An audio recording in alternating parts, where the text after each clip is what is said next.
A Christmas Carol by Charles Dickens. Preface.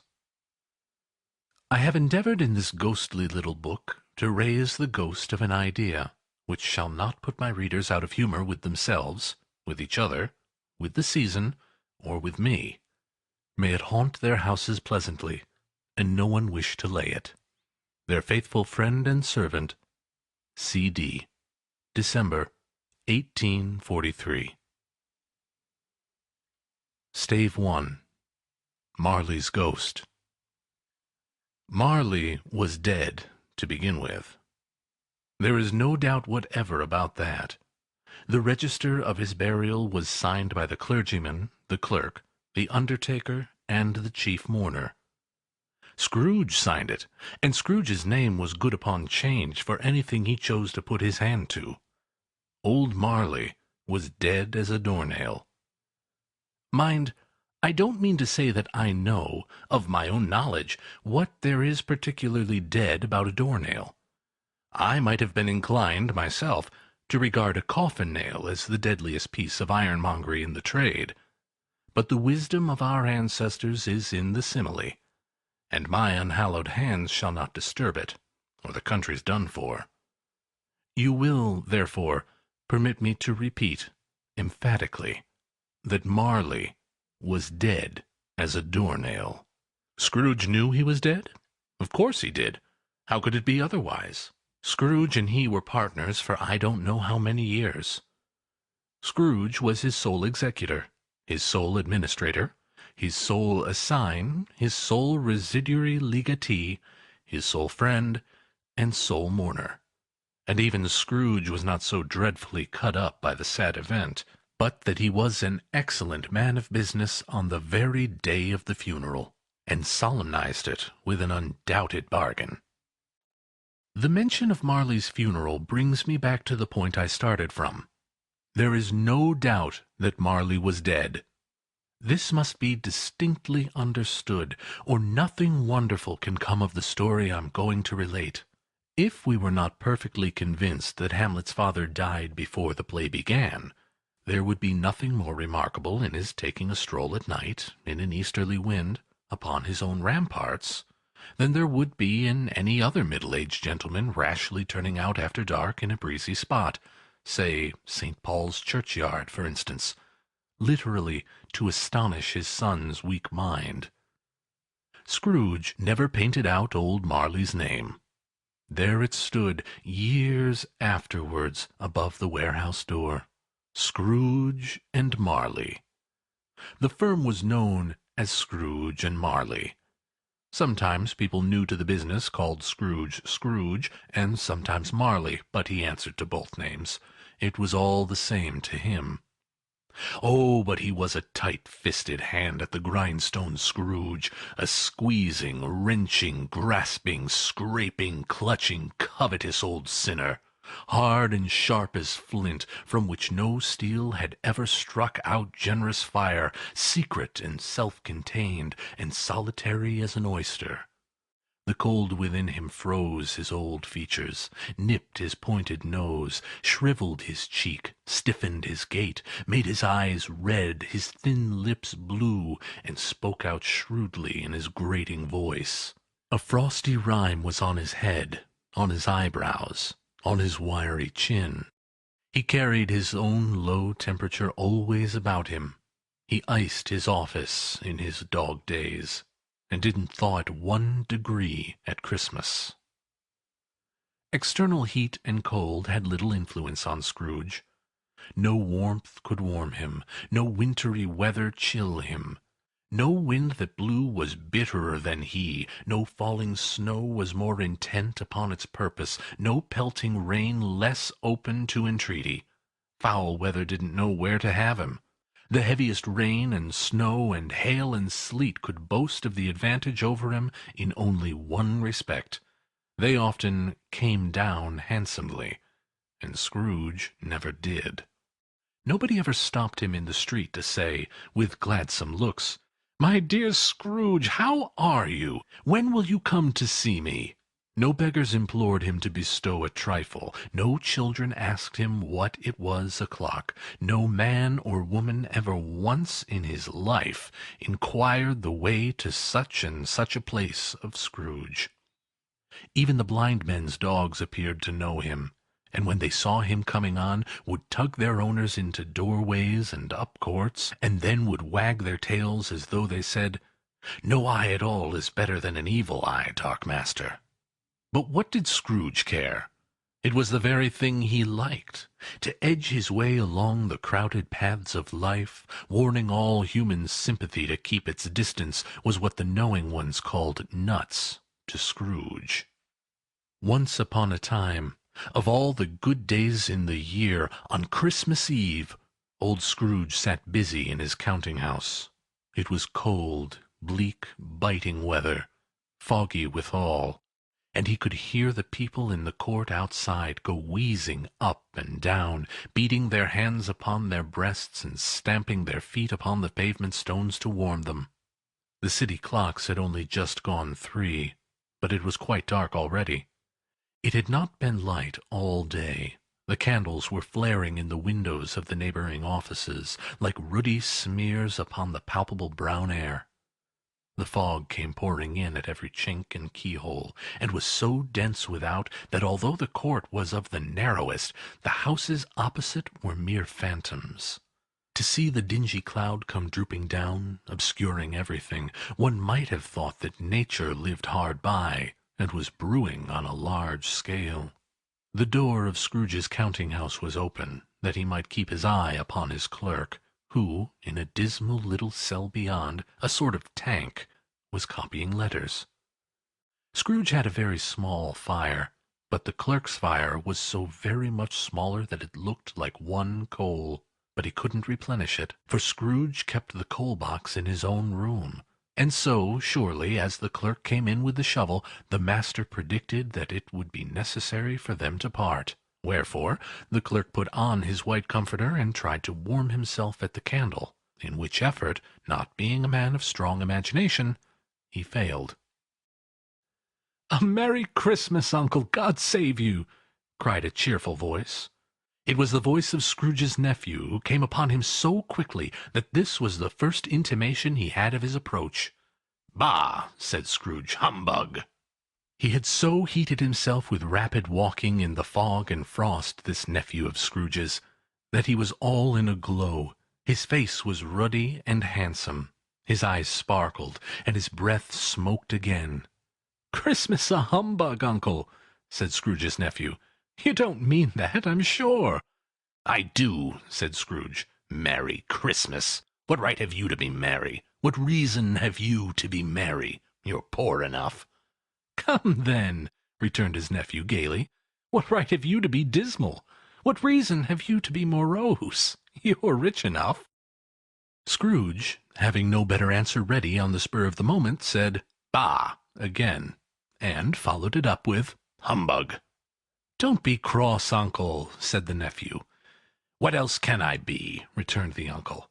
"When I live in such a world of fools as this. Merry Christmas! Out upon Merry Christmas! What's Christmas time to you but a time for paying bills without money? A time for finding yourself a year older, but not an hour richer? A time for balancing your books and having every item in 'em through round dozen of months presented dead against you? If I could work my will," said Scrooge indignantly, "every idiot who goes about with Merry Christmas on his lips should be boiled in his own pudding, and buried with a stake of holly through his heart. He should." "Uncle!" "Nephew," returned the uncle sternly, "keep Christmas in your own way, and let me keep it in mine." "Keep it?" repeated Scrooge's nephew. "But you don't keep it." "Let me leave it alone, then," said Scrooge. "Much good may it do you. Much good it has ever done you." "There are many things from which I might have derived good, by which I have not profited, I dare say," returned the nephew. "Christmas among the rest. But I am sure I have always thought of Christmas time, when it has come round, apart from the veneration due its sacred name and origin, if anything belonging to it can be apart from that, as a good time. A kind, forgiving, charitable, pleasant time. The only time I know of in the long calendar of the year when men and women seem by one consent to open their shut-up hearts freely, and to think of people below them as if they were fellow passengers to the grave, and not another race of creatures bound on their journeys. And therefore, uncle, though it has never put a scrap of gold or silver in my pocket, I believe that it has done me good, and will do me good, and I say, God bless it." The clerk in the tank involuntarily applauded. Becoming immediately sensible of the impropriety, he poked the fire, and extinguished the last frail spark forever. "Let me hear another sound from you," said Scrooge, "and you'll keep your Christmas by losing your situation. You're quite a powerful speaker, sir," he added, turning to his nephew. "I wonder that you don't go into Parliament." "Don't be angry, uncle. Come, dine with us tomorrow." Scrooge said that he would see him. Yes, indeed he would. He went the whole length of the expression, and said that he would see him in that extremity first. "But why?" cried Scrooge's nephew. "Why?" "Why did you get married?" said Scrooge. "Because I fell in love."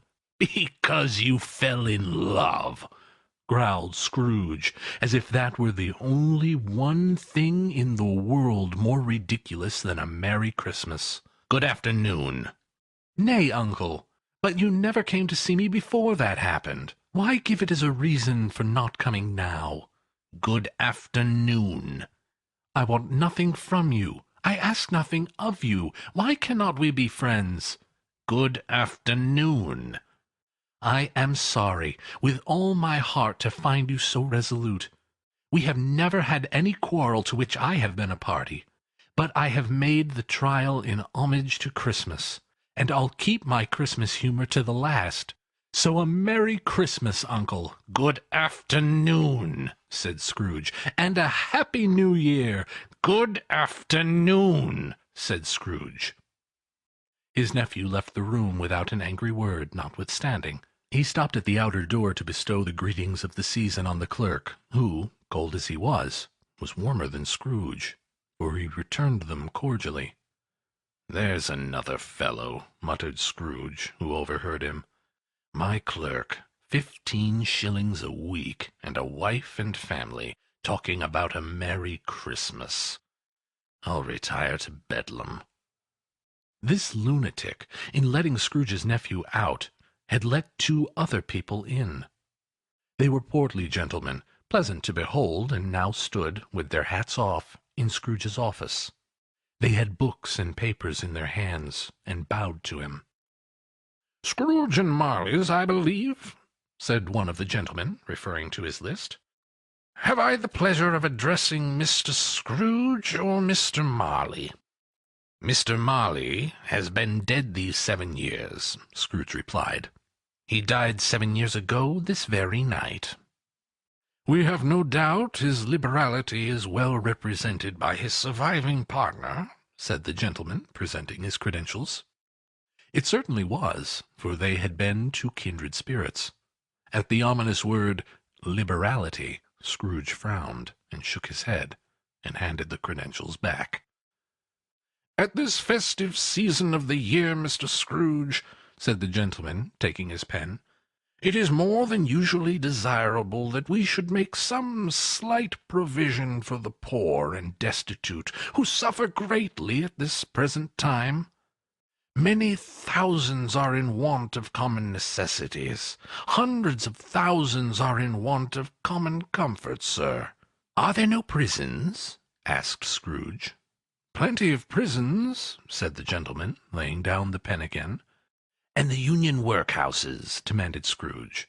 "Are they still in operation?" "They are, still," returned the gentleman. "I wish I could say they were not." "The treadmill and the poor law are in full vigor, then?" said Scrooge. "Both very, sir." "Oh!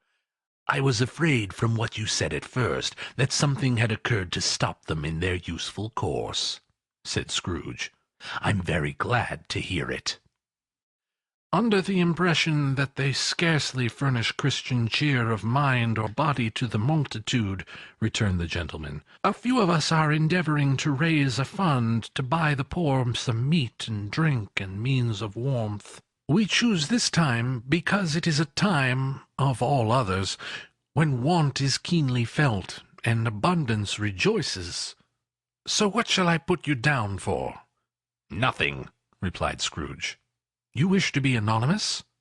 "I wish to be left alone," said Scrooge. "Since you ask me what I wish, gentlemen, that is my answer. I don't make merry myself at Christmas, and I can't afford to make idle people merry. I help to support the establishments I have mentioned. They cost enough, and those who are badly off must go there." "Many can't go there, and many would rather die." "If they would rather die," said Scrooge, "then they had better do it, and decrease the surplus population. Besides, excuse me, I don't know that." "But you might know it," observed the gentleman. "It's not my business," returned Scrooge. "It's enough for a man to understand his own business, and not to interfere with other people's. Mine occupies me constantly. Good afternoon, gentlemen." Seeing clearly that it would be useless to pursue their point, the gentleman withdrew.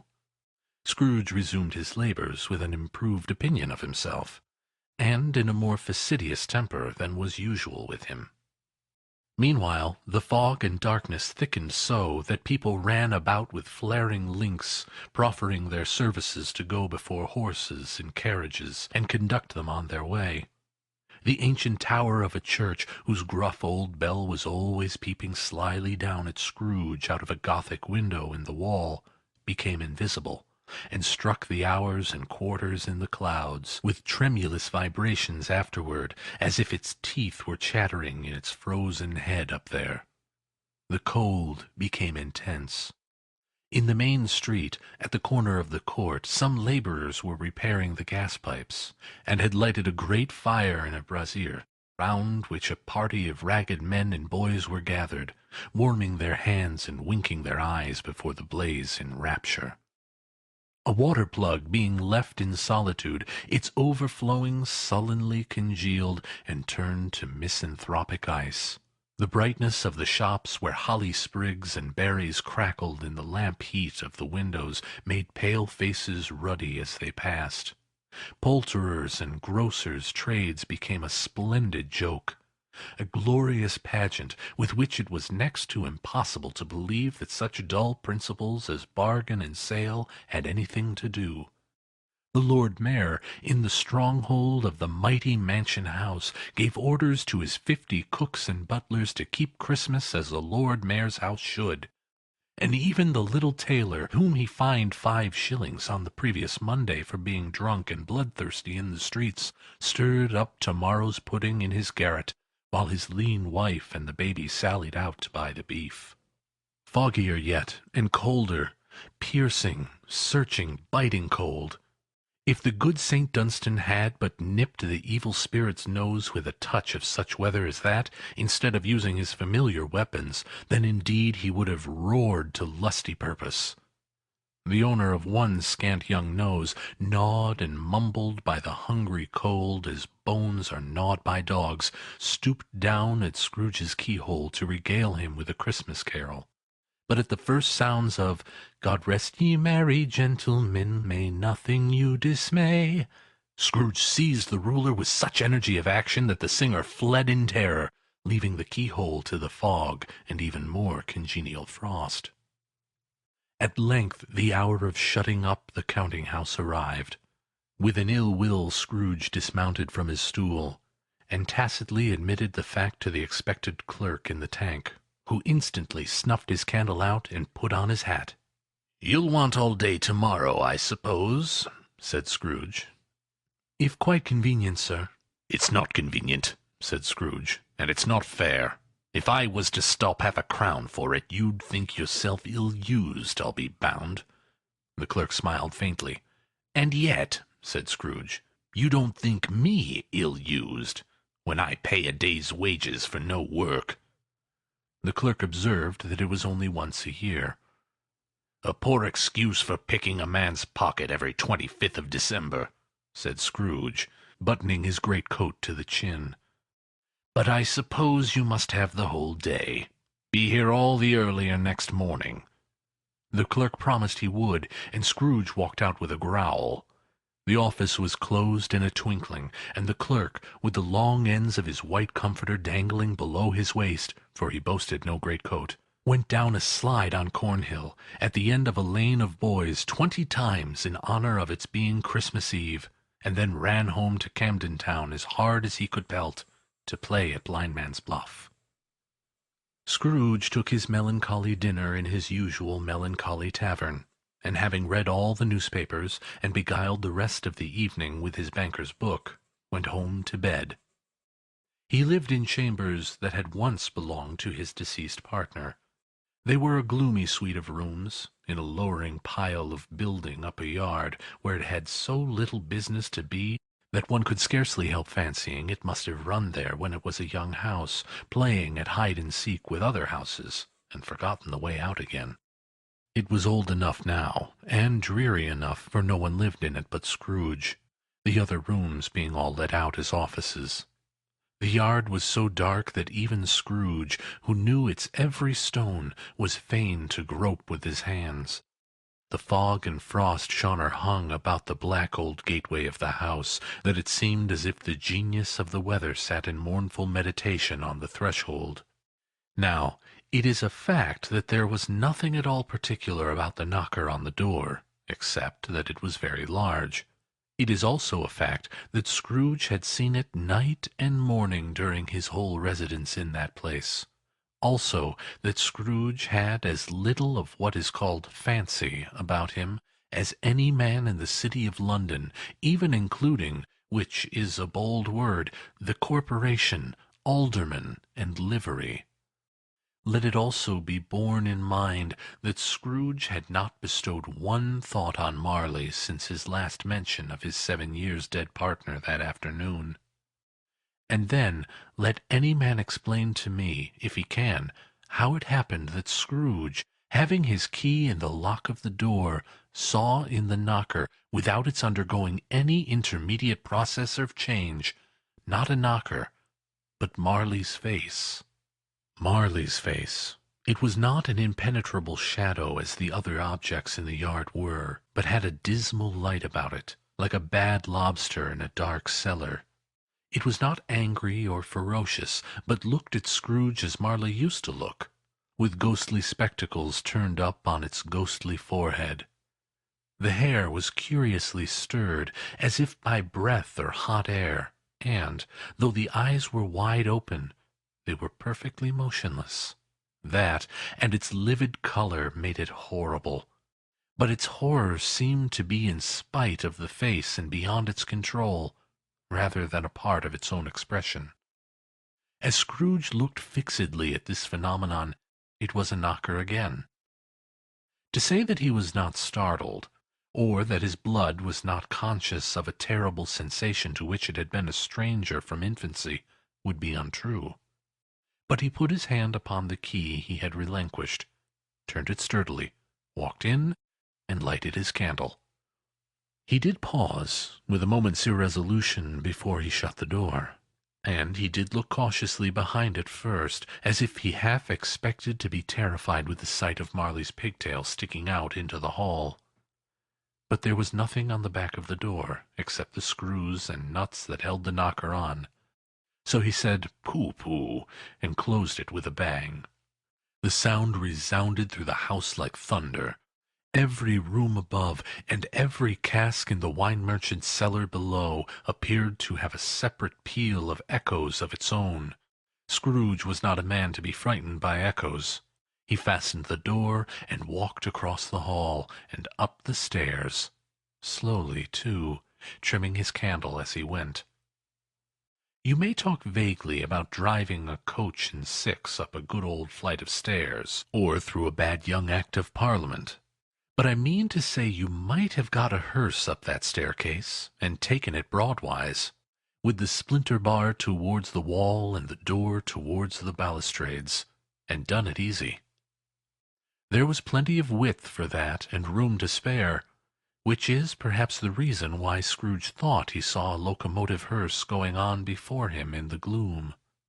Half a dozen gas lamps out of the street wouldn't have lighted the entry too well, so you may suppose that it was pretty dark with Scrooge's dip.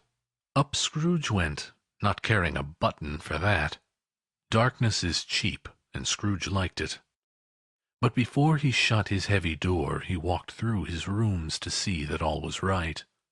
He had just enough recollection of the face to desire to do that. Sitting room, bedroom, lumber room, all as they should be. Nobody under the table, nobody under the sofa. A small fire in the grate, spoon and basin ready, and the little saucepan of gruel, Scrooge had a cold in his head, upon the hob. Nobody under the bed, nobody in the closet, nobody in his dressing-gown, which was hanging up in a suspicious attitude against the wall. Lumber room as usual, old fire-guard, old shoes, old fish-baskets, washing-stand on 3 legs, and a poker. Quite satisfied, he closed his door, and locked himself in. Double-locked himself in, which was not his custom. Thus secured against surprise, he took off his cravat, put on his dressing-gown and slippers, and his nightcap, and sat down before the fire to take his gruel. It was a very low fire indeed, nothing on such a bitter night. He was obligated to sit close to it and brood over it before he could extract the least sensation of warmth from such a handful of fuel. The fireplace was an old one, built by some Dutch merchant long ago, and paved all round with quaint Dutch tiles, designed to illustrate the Scriptures.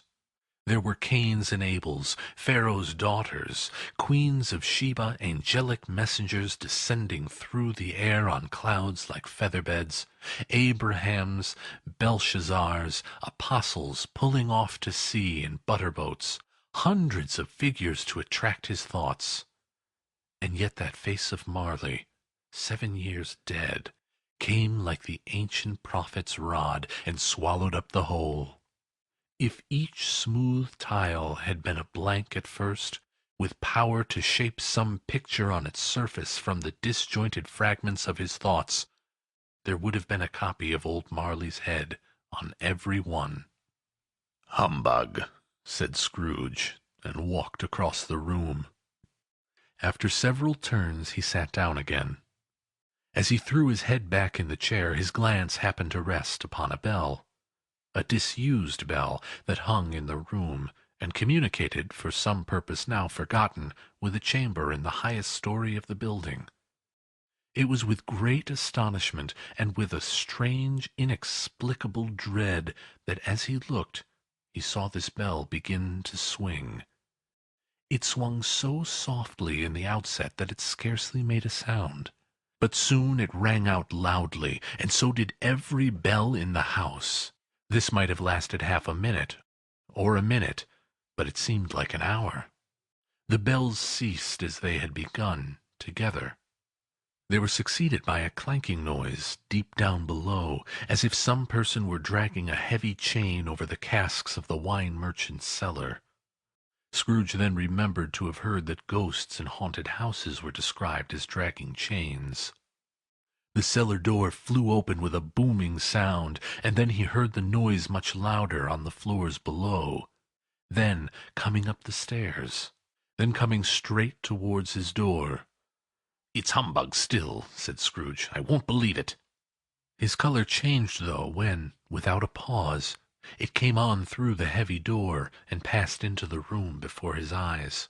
Upon its coming in, the dying flame leaped up, as though it cried, "I know him, Marley's ghost!" and fell again. The same face, the very same. Marley in his pigtail, usual waistcoat, tights and boots, the tassels on the latter bristling like his pigtail, and his coat skirts, and the hair upon his head. The chain he drew was clasped about his middle. It was long and wound about him like a tail, and it was made, for Scrooge observed it closely, of cash-boxes, keys, padlocks, ledgers, deeds, and heavy purses wrought in steel. His body was transparent, so that Scrooge, observing him, and looking through his waistcoat, could see the 2 buttons on his coat behind. Scrooge had often heard it said that Marley had no bowels, but he had never believed it until now. No, nor did he believe it even now, though he looked the phantom through and through and saw it standing before him, though he felt the chilling influence of its death-cold eyes, and marked the very texture of the folded kerchief bound about its head and chin, which wrapper he had not observed before. He was still incredulous, and fought against his senses. "How now?" said Scrooge, caustic and cold as ever. "What do you want with me?" "Much." Marley's voice, no doubt about it. "Who are you?" "Ask me who I was." "Who were you, then?" said Scrooge, raising his voice. "You're particular for a shade." He was going to say, "to a shade," but substituted this as more appropriate. "In life I was your partner, Jacob Marley." Can you sit down?" asked Scrooge, looking doubtfully at him. "I can." "Do it, then." Scrooge asked the question because he didn't know whether a ghost so transparent might find himself in a condition to take a chair, and felt that in the event of its being impossible, it might involve the necessity of an embarrassing explanation. But the ghost sat down on the opposite side of the fireplace, as if he were quite used to it. "You don't believe in me," observed the ghost. "I don't," said Scrooge. "What evidence would you have of my reality beyond that of your senses?" "I don't know," said Scrooge. "Why do you doubt your senses?" "Because," said Scrooge, "a little thing affects them. A slight disorder of the stomach makes them cheat. You may be an undigested bit of beef, a blot of mustard, a crumb of cheese, a fragment of an underdone potato. There's more gravy than of grave about you, whatever you are." Scrooge was not much in the habit of cracking jokes, nor did he feel, in his heart, by any means waggish then. The truth is that he tried to be smart as a means of distracting his own attention, and keeping down his terror, for the spectre's voice disturbed the very marrow in his bones. To sit, staring at those fixed glazed eyes in silence for a moment, would play, Scrooge felt, the very deuce with him. There was something very awful, too, in the spectre's being provided with an infernal atmosphere of its own. Scrooge could not feel it himself, but this was clearly the case, for though the ghost sat perfectly motionless, its hair and skirts and tassels were still agitated as by the hot vapour from an oven. "You see this toothpick," said Scrooge, returning quickly to the charge for the reason just assigned, and wishing, though it were only for a second, to divert the vision's stony gaze from himself. "I do," replied the ghost. "You're not looking at it." "But I see it," said the ghost, "notwithstanding." "Well," returned Scrooge, "I have but to swallow this, and be for the rest of my days persecuted by a legion of goblins, all of my own creation. Humbug, I tell you, humbug!" At this the spirit raised a frightful cry, and shook its chains with such a dismal and appalling noise that Scrooge held on tight to his chair to save himself from falling in a swoon. But how much greater was his horror when the phantom, taking off the bandage round its head, as if it were too warm to wear indoors, its lower jaw dropped down upon its breast. Scrooge fell upon his knees, and clasped his hands before his face. "Mercy!" he said. "Dreadful apparition, why do you trouble me?" "Man of the worldly mind," replied the ghost, "do you believe in me or not?" "I do," said Scrooge. "I must. But why do spirits walk the earth, and why do they come to me?" "It is required of every man," the ghost returned, "that the spirit within him should walk abroad among his fellow men, and travel far and wide. And if that spirit goes not forth in life, it is condemned to do so after death. It is doomed to wander through the world. Oh, woe is me, and witness what it cannot share, but might have shared on earth, and turned to happiness." Again the spectre raised a cry, and shook its chains and wrung its shadowy hands. "You are fettered," said Scrooge, trembling. "Tell me why." "I wear the chain I forged in life," replied the ghost. "I made it link by link, and yard by yard. I girded it on of my own free will, and of my own free will I wore it. Is its pattern strange to you?" Scrooge trembled more and more. "Or would you know," pursued the ghost, "the weight and length of the strong coil you bear yourself? It was full as heavy and as long as this 7 Christmas Eves ago. You have labored on it since. It is a ponderous chain." Scrooge glanced about him on the floor, in the expectation of finding himself surrounded by some 50 or 60 fathoms of iron cable, but he could see nothing. "Jacob," he said imploringly. "Old Jacob Marley, tell me more. Speak comfort to me, Jacob." "I have none to give," the ghost replied. "It comes from other regions, Ebenezer Scrooge, and is conveyed by other ministers to other kinds of men. Nor can I tell you what I would. A very little more is all permitted to me. I cannot rest. I cannot stay. I cannot linger anywhere. My spirit never walked beyond our counting-house. Mark me, in life my spirit never roved beyond the narrow limits of our money-changing hall, and weary journeys lie before me." It was a habit with Scrooge, whenever he became thoughtful, to put his hands in his breeches pockets. Pondering on what the ghost had said, he did so now, but without lifting up his eyes or getting off his knees. "You must have been very slow about it, Jacob," Scrooge observed, in a businesslike manner, though with humility and deference. "Slow," the ghost repeated. "7 years dead," mused Scrooge, "and travelling all the time." "The whole time," said the ghost. "No rest, no peace, incessant torture of remorse." "You travel fast?" said Scrooge. "On the wings of the wind," replied the ghost. "You might have got over a great quantity of ground in 7 years," said Scrooge. The ghost, on hearing this, set up another cry, and clanked its chains so hideously in the dead silence of the night that the ward would have been justified in indicting it for a nuisance.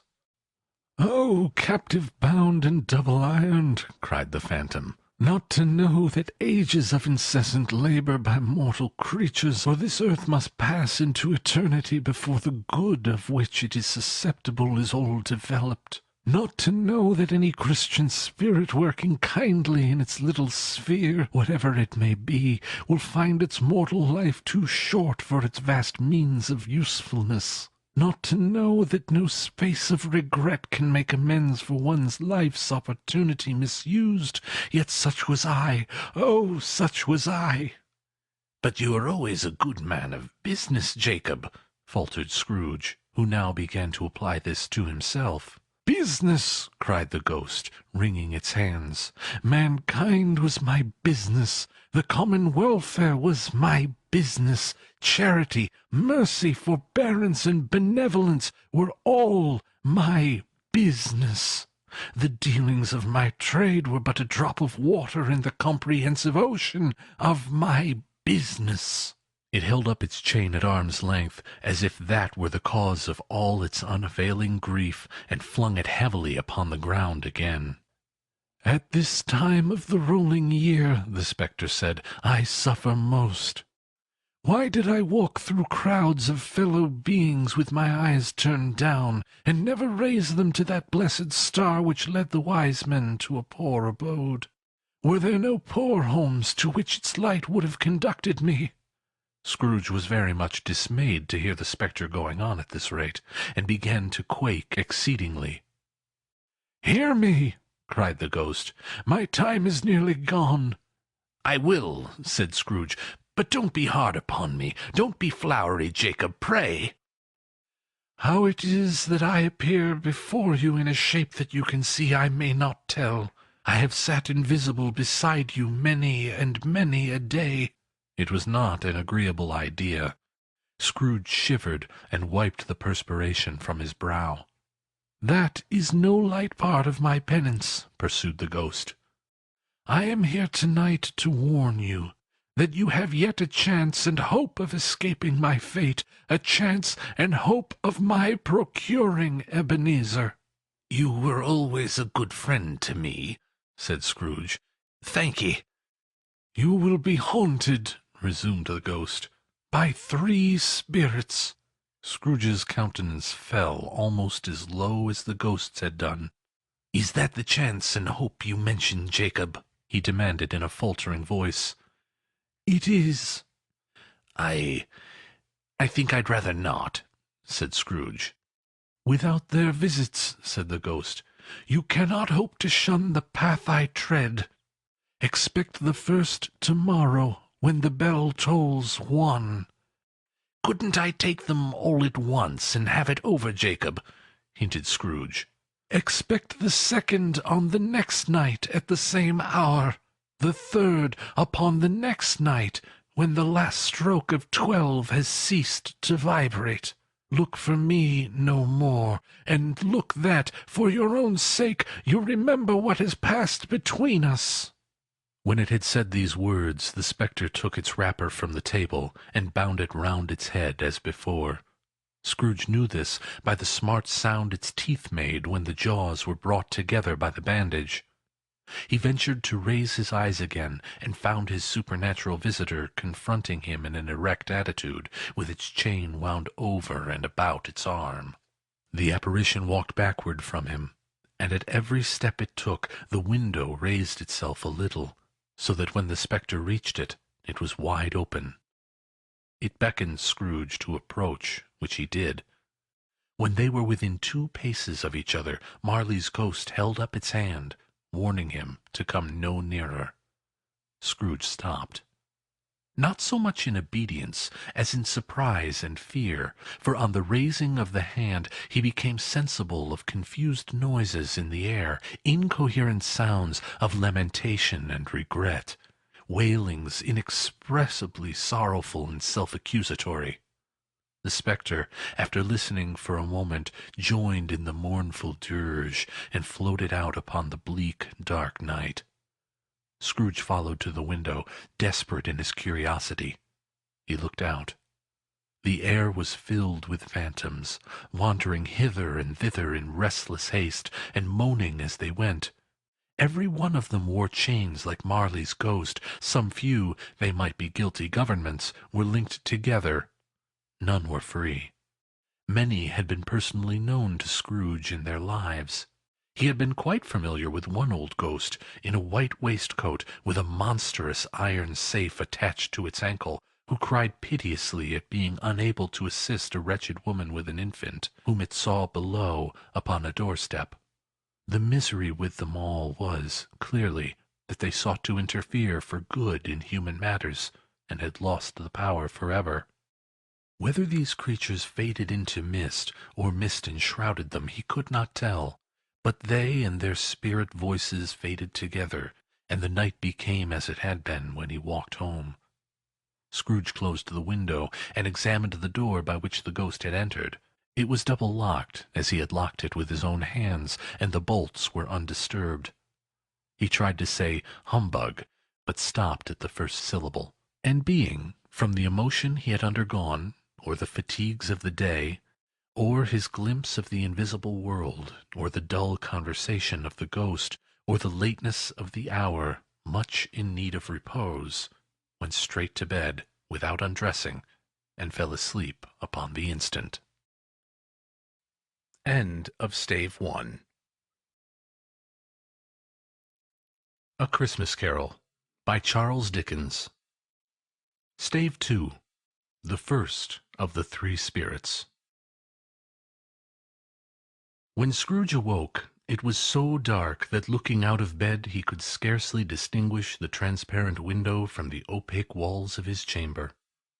He was endeavouring to pierce the darkness with his ferret eyes, when the chimes of a neighbouring church struck the 4 quarters, so he listened for the hour. To his great astonishment, the heavy bell went on from 6 to 7, and from 7 to 8, and regularly up to 12, then stopped. 12! It was past 2 when he went to bed. The clock was wrong. An icicle must have got into the works. 12! He touched the spring of his repeater to correct this most preposterous clock. Its rapid little pulse beat 12, and stopped. "Why, it isn't possible," said Scrooge, "that I can have slept through a whole day and far into another night. It isn't possible that anything has happened to the sun, and this is 12 at noon." The idea being an alarming one, he scrambled out of bed and groped his way to the window. He was obliged to rub the frost off with the sleeve of his dressing-gown before he could see anything, and could see very little then. All he could make out was that it was still very foggy and extremely cold, and that there was no noise of people running to and fro and making a great stir, as there unquestionably would have been if night had beaten off bright day and taken possession of the world. This was a great relief, because 3 days after sight of this first exchange pay to Mr. Ebenezer Scrooge or his order, and so forth, would have become a mere United States security if there were no days to count by. Scrooge went to bed again, and thought, and thought, and thought it over and over and over, and could make nothing of it. The more he thought, the more perplexed he was, and the more he endeavoured not to think, the more he thought. Marley's ghost bothered him exceedingly. Every time he resolved within himself, after mature inquiry, that it was all a dream, his mind flew back again, like a strong spring released to its first position, and presented the same problem to be worked all through. Was it a dream, or not? Scrooge lay in this state until the chime had gone 3 quarters more, when he remembered, on a sudden, that the ghost had warned him of a visitation when the bell tolled 1. He resolved to lie awake until the hour had passed, and, considering that he could no more go to sleep than go to heaven, this was perhaps the wisest resolution in his power. The quarter was so long that he was more than once convinced he must have sunk into a doze unconsciously and missed the clock. At length it broke upon his listening ear. Ding-dong. 1 quarter past, said Scrooge, counting. Ding-dong. 1/2 past, said Scrooge. Ding-dong. 1/4 to it, said Scrooge. Ding-dong. The hour itself, said Scrooge triumphantly, and nothing else. He spoke before the hour bell sounded, which it did now with a deep, dull, hollow, melancholy 1. Light flashed up in the room upon the instant, and the curtains of his bed were drawn. The curtains of his bed were drawn aside, I tell you, by a hand. Not the curtains at his feet, nor the curtains at his back, but those to which his face was addressed. The curtains of his bed were drawn aside, and Scrooge, starting up into a half-recumbent attitude, found himself face to face with the unearthly visitor who drew them. So close to it as I am to you now, and I am standing in the spirit at your elbow. It was a strange figure, like a child, yet not so like a child as like an old man viewed through some supernatural medium, which gave him the appearance of having receded from the view, and being diminished to a child's proportions. Its hair, which hung about its neck and down its back, was white as if with age, and yet the face had not a wrinkle in it, and the tenderest bloom was on the skin. The arms were very long and muscular, the hands the same, as if its hold were of uncommon strength. Its legs and feet, most delicately formed, were, like those upper members, bare. It wore a tunic of the purest white, and round its waist was bound a lustrous belt, the sheen of which was beautiful. It held a branch of fresh green holly in its hand, and, in singular contradiction of that wintry emblem, had its dress trimmed with summer flowers. But the strangest thing about it was, that from the crown of its head there sprung a bright, clear jet of light, by which all this was visible, and which was doubtless the occasion of its using, in its duller moments, a great extinguisher for a cap, which it now held under its arm. Even this, though, when Scrooge looked at it with increasing steadiness, was not its strangest quality, for as its belt sparkled and glittered now in one part and now in another, and what was light one instant, at another time was dark, so the figure itself fluctuated in its distinctness, being now a thing with one arm, now with one leg, now with 20 legs, now a pair of legs without a head, now a head without a body, of which dissolving parts no outline would be visible in the dense gloom wherein they melted away, and in the very wonder of this it would be itself again, distinct and clear as ever. "Are you the spirit, sir, whose coming was foretold to me?" asked Scrooge. "I am." The voice was soft and gentle, singularly low, as if instead of being so close beside him, it were at a distance. "Who and what are you?" Scrooge demanded. "I am the ghost of Christmas past." "Long past?" inquired Scrooge, observant of its dwarfish nature. "No, your past." Perhaps Scrooge could not have told anybody why, if anybody could have asked him, but he had a special desire to see the spirit in his cap, and begged him to be covered. "What!" exclaimed the ghost. "Would you so soon put out with worldly hands the light I give? Is it not enough that you are one of those whose passions made this cap, and forced me through whole trains of years to wear it low upon my brow?" Scrooge reverently disclaimed all intention to offend, or any knowledge of having wilfully bonneted the spirit at any period in his life. He then made bold to inquire what business brought him there. "Your welfare," said the ghost. Scrooge expressed himself much obliged, but could not help thinking that a night of unbroken rest would be more conducive to that end. The spirit must have heard him thinking, for it said immediately, "Your reclamation, then. Take heed." It put out its strong hand as it spoke, and clasped him gently by the arm. "Rise, and walk with me." It would have been in vain for Scrooge to plead that the weather and the hour were not adapted to pedestrian purposes, that bed was warm, and the thermometer a long way below freezing, that he was clad but lightly in his slippers, dressing-gown, and nightcap, and that he had a cold upon him at the time. The grasp, though gentle as a woman's hand, was not to be resisted. He rose, but finding that the spirit made towards the window, clasped his robe in supplication. "I am mortal," Scrooge remonstrated, "and liable to fall." "Bear but a touch of my hand there," said the spirit, laying it upon his heart, "and you shall be upheld in more than this." As the words were spoken, they passed through the wall, and stood upon an open country road, with fields on either hand. The city had entirely vanished. Not a vestige of it was to be seen. The darkness and the mist had vanished with it, for it was a clear, cold winter day, with snow upon the ground.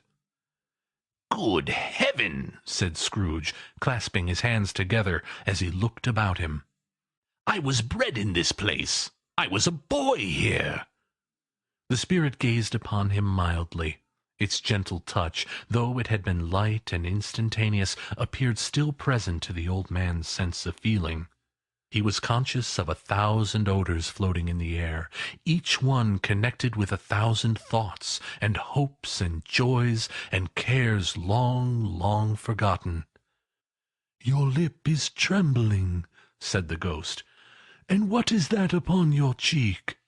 Scrooge muttered, with an unusual catching in his voice, that it was a pimple, and begged the ghost to lead him where he would.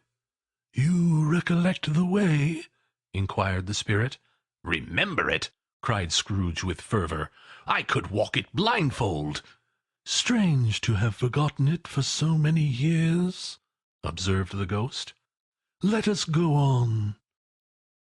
They walked along the road, Scrooge recognizing every gate and post and tree, until a little market-town appeared in the distance, with its bridge, its church, and winding river.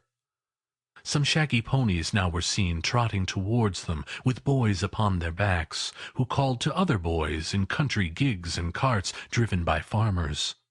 All these boys were in great spirits, and shouted to each other until the broad fields were so full of merry music that the crisp air laughed to hear it. "These are but shadows of things that have been," said the ghost. "They have no consciousness of us." The jocund travellers came on, and, as they came, Scrooge knew and named them every one. Why was he rejoiced beyond all bounds to see them? Why did his cold eye glisten and his heart leap up as they went past? Why was he filled with gladness when he heard them give each other Merry Christmas as they parted at crossroads and byways for their several homes? What was Merry Christmas to Scrooge? Out upon Merry Christmas! What good had it ever done him? "The school is not quite deserted," said the ghost. "A solitary child, neglected by his friends, is left there still." Scrooge said he knew it, and he sobbed. They left the high road by a well-remembered lane, and soon approached a mansion of dull red brick, with a little weathercock-surmounted cupola on the roof, and a bell hanging in it. It was a large house, but one of broken fortunes, for its spacious offices were little used, their walls were damp and mossy, their windows broken, and their gates decayed. Fowls clucked and strutted in the stables, and the coach-houses and sheds were overrun with grass. Nor was it more retentive of its ancient state within, for entering the dreary hall and glancing through the open doors of many rooms, they found them poorly furnished, cold, and vast. There was an earthly savour in the air, a chilly bareness in the place, which associated itself somehow with too much getting up by candlelight, and not too much to eat. They went, the ghost and Scrooge, across the hall to a door at the back of the house. It opened before them, and disclosed a long, bare, melancholy room, made barer still by lines of plain deal forms and desks. At one of these, a lonely boy was reading near a feeble fire, and Scrooge sat down upon a form and wept to see his poor forgotten self as he used to be. Not a latent echo in the house, not a squeak and scuffle from the mice behind the panelling, not a drip from the half-thawed water-spout in the dull yard behind, not a sigh among the leafless boughs of one despondent poplar, not the idle swinging of an empty storehouse door, no, not a clicking in the fire, but fell upon the heart of Scrooge with a softening influence, and gave a freer passage to his tears. The spirit touched him on the arm, and pointed to his younger self, intent upon his reading. Suddenly a man in foreign garments, wonderfully real and distinct to look at, stood outside the window, with an axe stuck in his belt, and leading by the bridle an ass laden with wood. "Why, it's Ali Baba!" Scrooge exclaimed in ecstasy. "It's dear old honest Ali Baba! Yes, yes, I know! One Christmas time, when yonder solitary child was left here all alone, he did come for the first time, just like that. Poor boy! And Valentine, with his wild brother Orson, there they go! And what's his name, who was put down in his drawers, asleep at the gates of Damascus, don't you see him? And the Sultan's groom, turned upside down by the genie, there he is upon his head. Serve him right, I'm glad of it. What business had he to be married to the princess? To hear Scrooge expending all the earnestness of his nature on such subjects, in a most extraordinary voice between laughing and crying, and to see his heightened and excited face, would have been a surprise to his business friends in the city, indeed. "There's the parrot!" cried Scrooge. "Green body and yellow tail, with a thing like a lettuce growing out of the top of its head. There he is! Poor Robinson Crusoe, he called him when he came home again after sailing round the island. Poor Robinson Crusoe, where have you been, Robinson Crusoe?" The man thought he was dreaming, but he wasn't. It was the parrot, you know. There goes Friday, running for his life to the little creek. Hallo! Hoop! Hallo!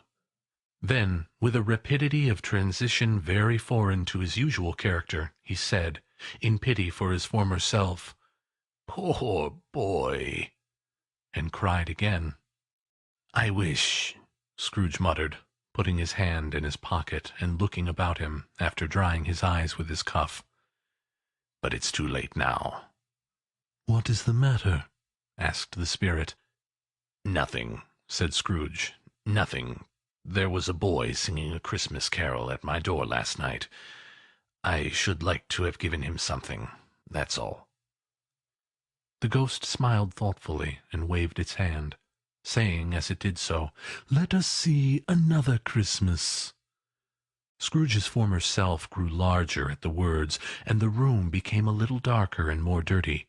The panels shrunk, the windows cracked, fragments of plaster fell out of the ceiling, and the naked lathes were shown instead.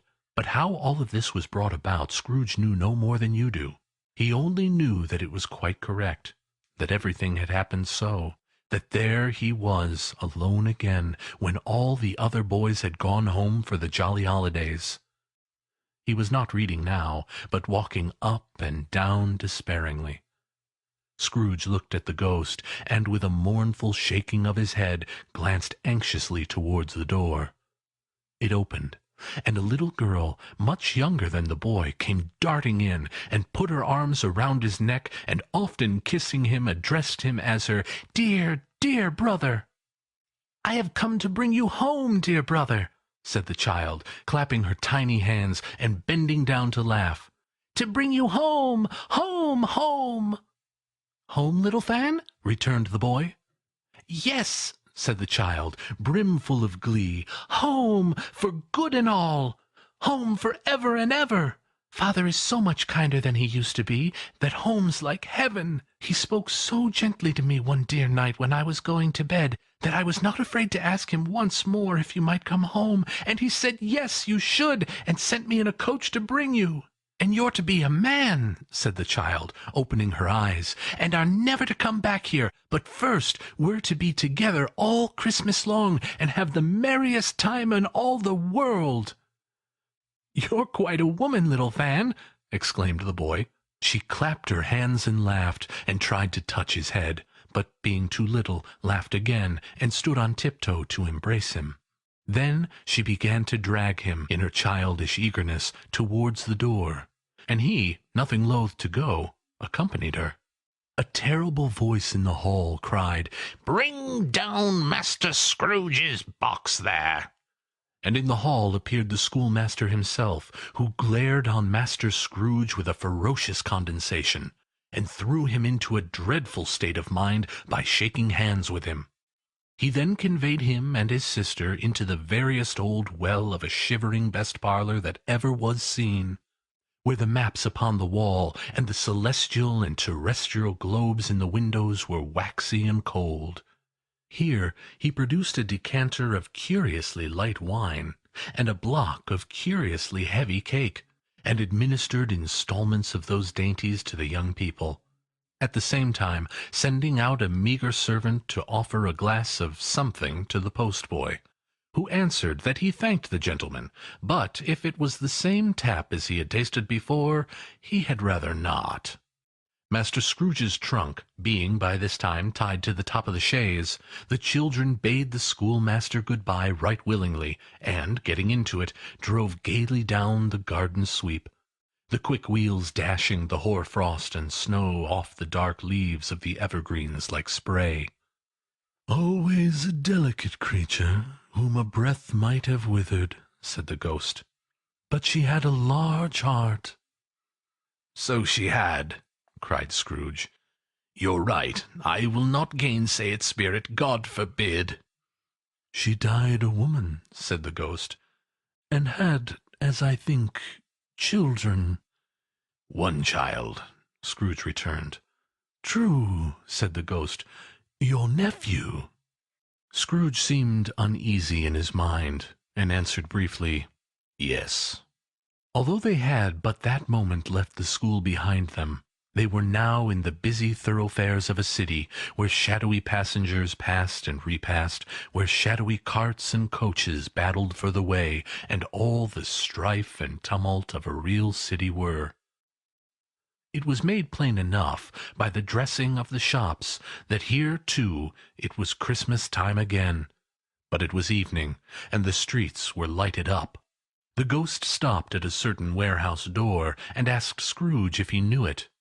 "Know it!" said Scrooge. "I was apprenticed here." They went in. At sight of an old gentleman in a Welsh wig, sitting behind such a high desk that if he had been 2 inches taller he must have knocked his head against the ceiling, Scrooge cried in great excitement, "Why, it's old Fezziwig! Bless his heart, it's Fezziwig alive again!" Old Fezziwig laid down his pen, and looked up at the clock, which pointed to the hour of 7. He rubbed his hands, adjusted his capacious waistcoat, laughed all over himself from his shoes to his organ of benevolence, and called out in a comfortable, oily, rich, fat, jovial voice, "Yo-ho there! Ebenezer! Dick!" Scrooge's former self, now grown a young man, came briskly in, accompanied by his fellow prentice. "Dick Wilkins, to be sure," said Scrooge to the ghost. "Bless me, yes, there he is! He was very much attached to me, was Dick. Poor Dick! Dear, dear!" "Yo-ho, my boys!" said Fezziwig. "No more work to-night. Christmas Eve, Dick! Christmas, Ebenezer!" "Let's have the shutters up!" cried old Fezziwig, with a sharp clap of his hands, "before a man can say Jack Robinson." You wouldn't believe how fast those 2 fellows went at it. They charged into the street with the shutters. 1, 2, 3. They had 'em up in their places. 4, 5, 6. Barred 'em and pinned 'em. 7, 8, 9. And came back before you could have got to 12, panting like racehorses. "Hilly-ho!" cried old Fezziwig, skipping down from the high desk with wonderful agility. "Clear away, my lads, and let's have lots of room here. Hilly-ho, Dick! Cheer up, Ebenezer!" Clear away! There was nothing they wouldn't have cleared away, or couldn't have cleared away, with old Fezziwig looking on. It was done in a minute. Every movable was packed off as if it were dismissed from public life for evermore. The floor was swept and watered, the lamps were trimmed, fuel was heaped upon the fire, and the warehouse was as snug and warm and dry and bright a ballroom as you would desire to see upon a winter's night. In came a fiddler with a music-book, and went up to the lofty desk, and made an orchestra of it, and tuned like 50 stomach-aches. In came Mrs. Fezziwig, one vast substantial smile. In came the 3 Miss Fezziwigs, beaming and lovable. In came the 6 young followers, whose hearts they broke. In came all the young men and women employed in the business. In came the housemaid with her cousin, the baker. In came the cook, with her brother's particular friend, the milkman. In came the boy from over the way, who was suspected of not having board enough from his master, trying to hide himself behind the girl from next door, but one who was proven to have had her ears pulled by her mistress. In they all came, one after another, some shyly, some boldly, some gracefully, some awkwardly, some pushing, some pulling. In they came anyhow and everyhow, Away they all went, 20 couple at once, hands half round and back again the other way, down the middle and up again, round and round in various stages of affectionate grouping, old top couple always turning up in the wrong place, new top couples starting off again as soon as they got there. All top couples at last, and not a bottom one to help them. When this result was brought about, old Fezziwig, clapping his hands to stop the dance, cried out, "Well done!"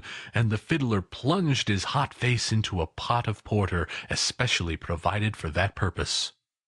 But scorning rest, upon his reappearance, he instantly began again, though there were no dancers yet, as if the other fiddler had been carried home exhausted on a shutter, and he were the brand-new man resolved to beat him out of sight or perish. There were more dances, and there were forfeits, and more dances, and there was cake, and there was negus, and there was a great piece of cold roast, and there was a great piece of cold boiled, and there were mince pies and plenty of beer.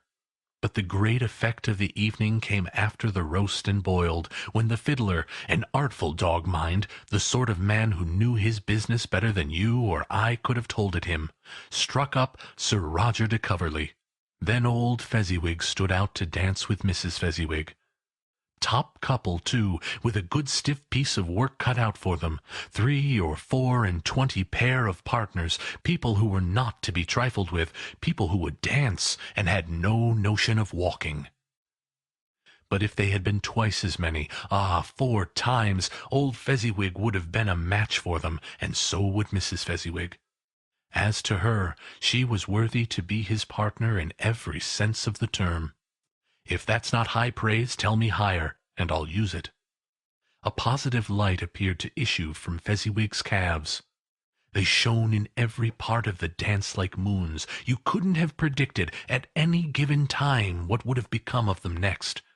And when old Fezziwig and Mrs. Fezziwig had gone all through the dance, advance and retire, both hands to your partner, bow and curtsy, corkscrew, thread the needle, and back again to your place, Fezziwig cut so deftly that he appeared to wink with his legs, and came upon his feet without a stagger.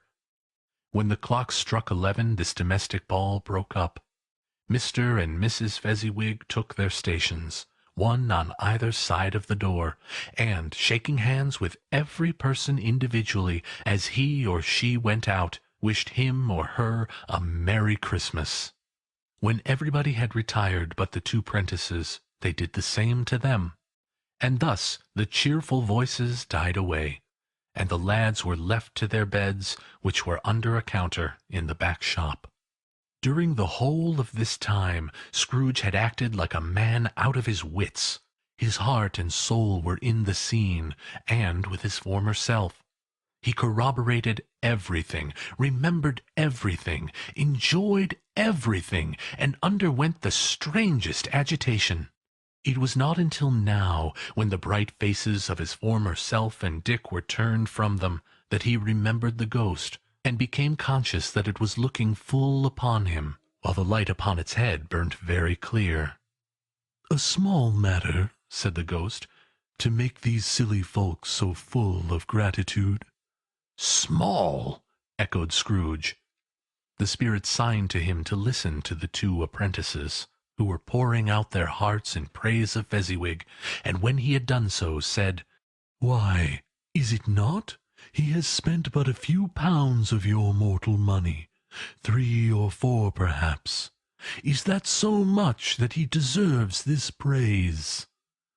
"It isn't that," said Scrooge, heated by the remark, and speaking unconsciously like his former, not his latter self. "It isn't that, spirit. He has the power to render us happy or unhappy, to make our service light or burdensome, a pleasure or a toil.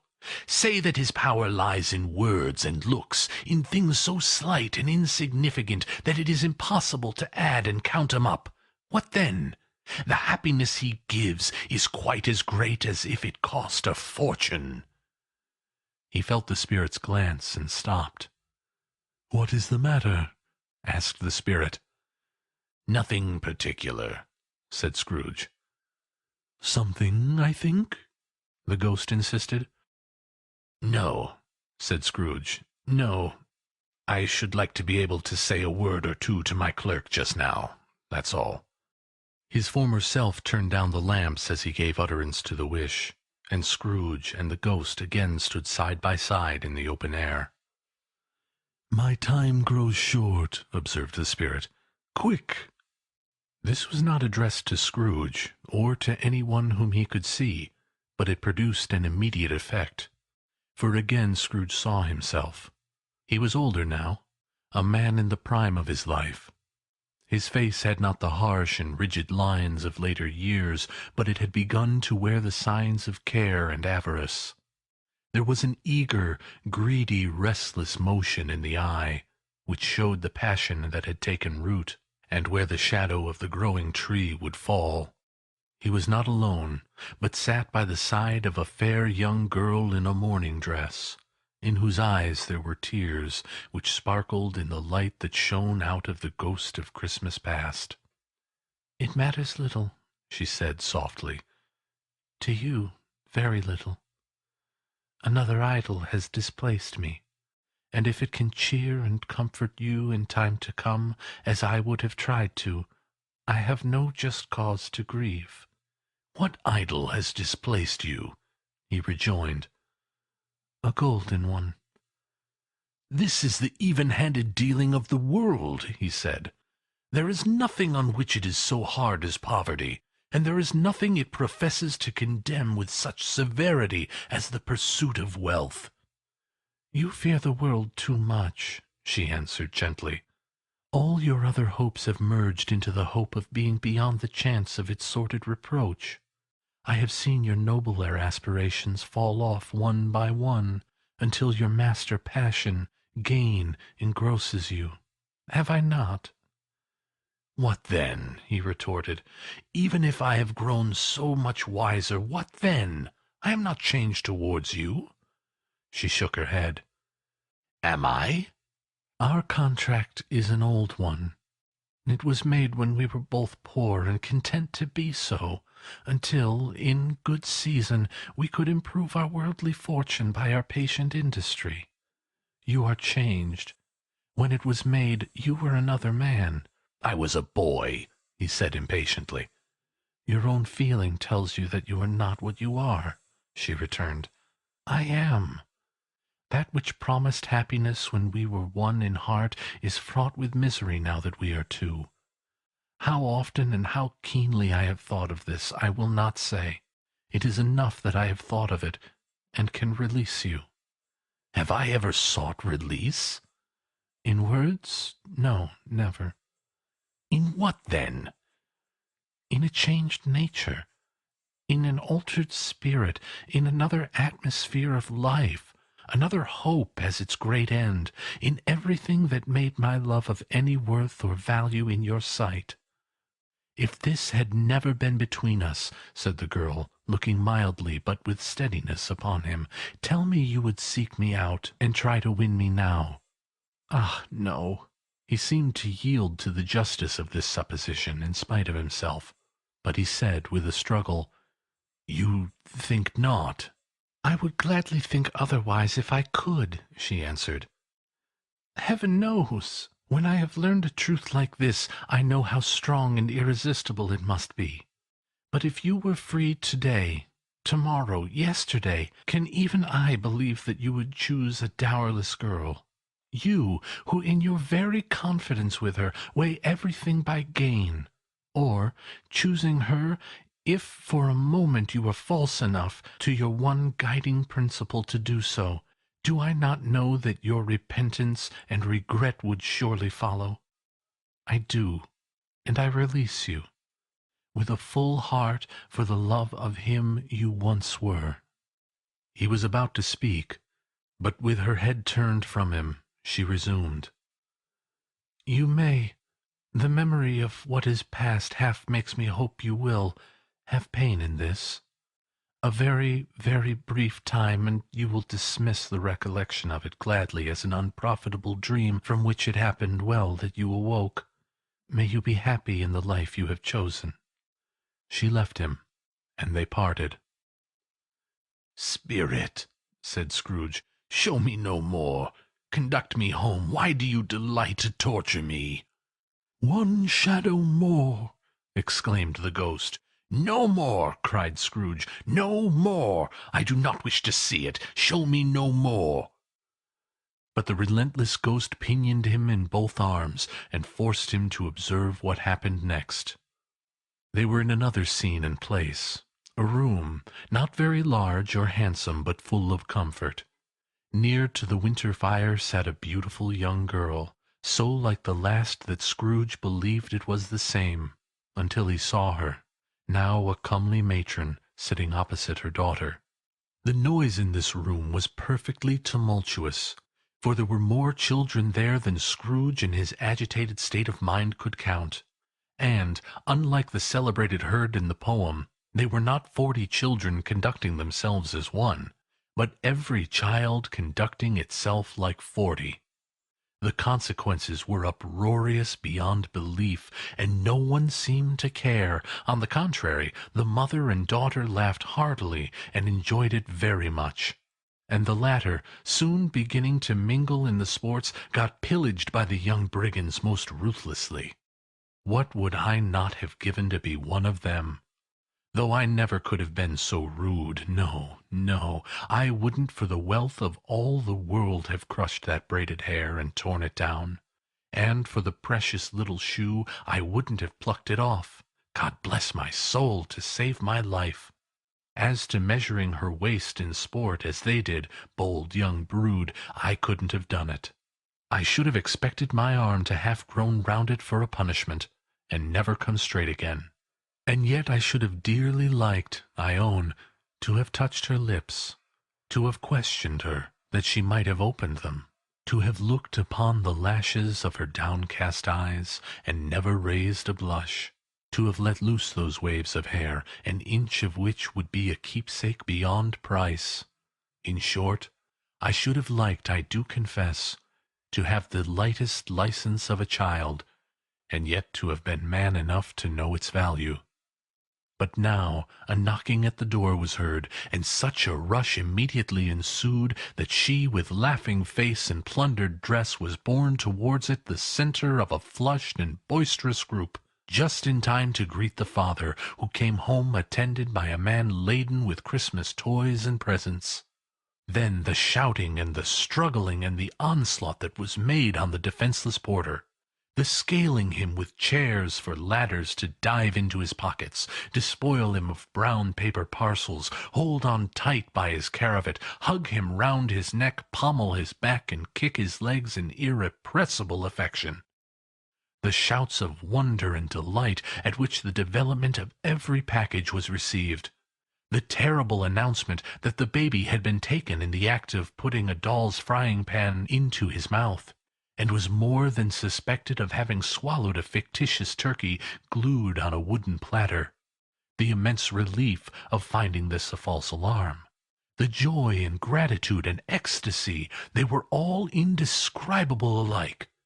It is enough that by degrees the children and their emotions got out of the parlour, and by one stair at a time up to the top of the house, where they went to bed, and so subsided. And now Scrooge looked on more attentively than ever, when the master of the house, having his daughter leaning fondly on him, sat down with her and her mother at his own fireside. And when he thought that such another creature, quite as graceful and as full of promise, might have called him father, and been a springtime in the haggard winter of his life, his sight grew very dim indeed. "Belle," said the husband, turning to his wife with a smile, "I saw an old friend of yours this afternoon." "Who was it?" "Guess." "How can I?" "Tut, don't I know?" she added in the same breath, laughing as he laughed. "Mr. Scrooge!" Mr. Scrooge it was! I passed his office window, and as it was not shut up, and he had a candle inside, I could scarcely help seeing him. His partner lies upon the point of death, I hear, and there he sat alone, quite alone in the world, I do believe. "Spirit," said Scrooge in a broken voice, "remove me from this place." "I told you these were shadows of the things that have been," said the ghost, "that they are what they are. Do not blame me." "Remove me!" Scrooge exclaimed. "I cannot bear it." He turned upon the ghost, and seeing that it looked upon him with a face in which some strange way there were fragments of all the faces it had shown him, wrestled with it. "Leave me! Take me back! Haunt me no longer!" In the struggle, if that can be called a struggle in which the ghost, with no visible resistance on its own part, was undisturbed by any effort of its adversary, Scrooge observed that its light was burning high and bright, and dimly connecting that with its influence over him, he seized the extinguisher cap, and by a sudden action pressed it down upon its head. The spirit dropped beneath it, so that the extinguisher covered its whole form, but, though Scrooge pressed it down with all his force, he could not hide the light, which streamed from under it in an unbroken flood upon the ground. He was conscious of being exhausted, and overcome by an irresistible drowsiness, and, further, of being in his own bedroom. He gave the cap a parting squeeze, in which his hand relaxed, and had barely time to reel to bed before he sank into a heavy sleep. End of Stave 2. A Christmas Carol by Charles Dickens. Stave 3. The second of the three spirits. Awakening in the middle of a prodigiously tough snore, and sitting up in bed to get his thoughts together, Scrooge had no occasion to be told that the bell was again upon the stroke of 1. He felt that he was restored to consciousness in the right nick of time, for the especial purpose of holding a conference with the second messenger dispatched to him, through Jacob Marley's intervention.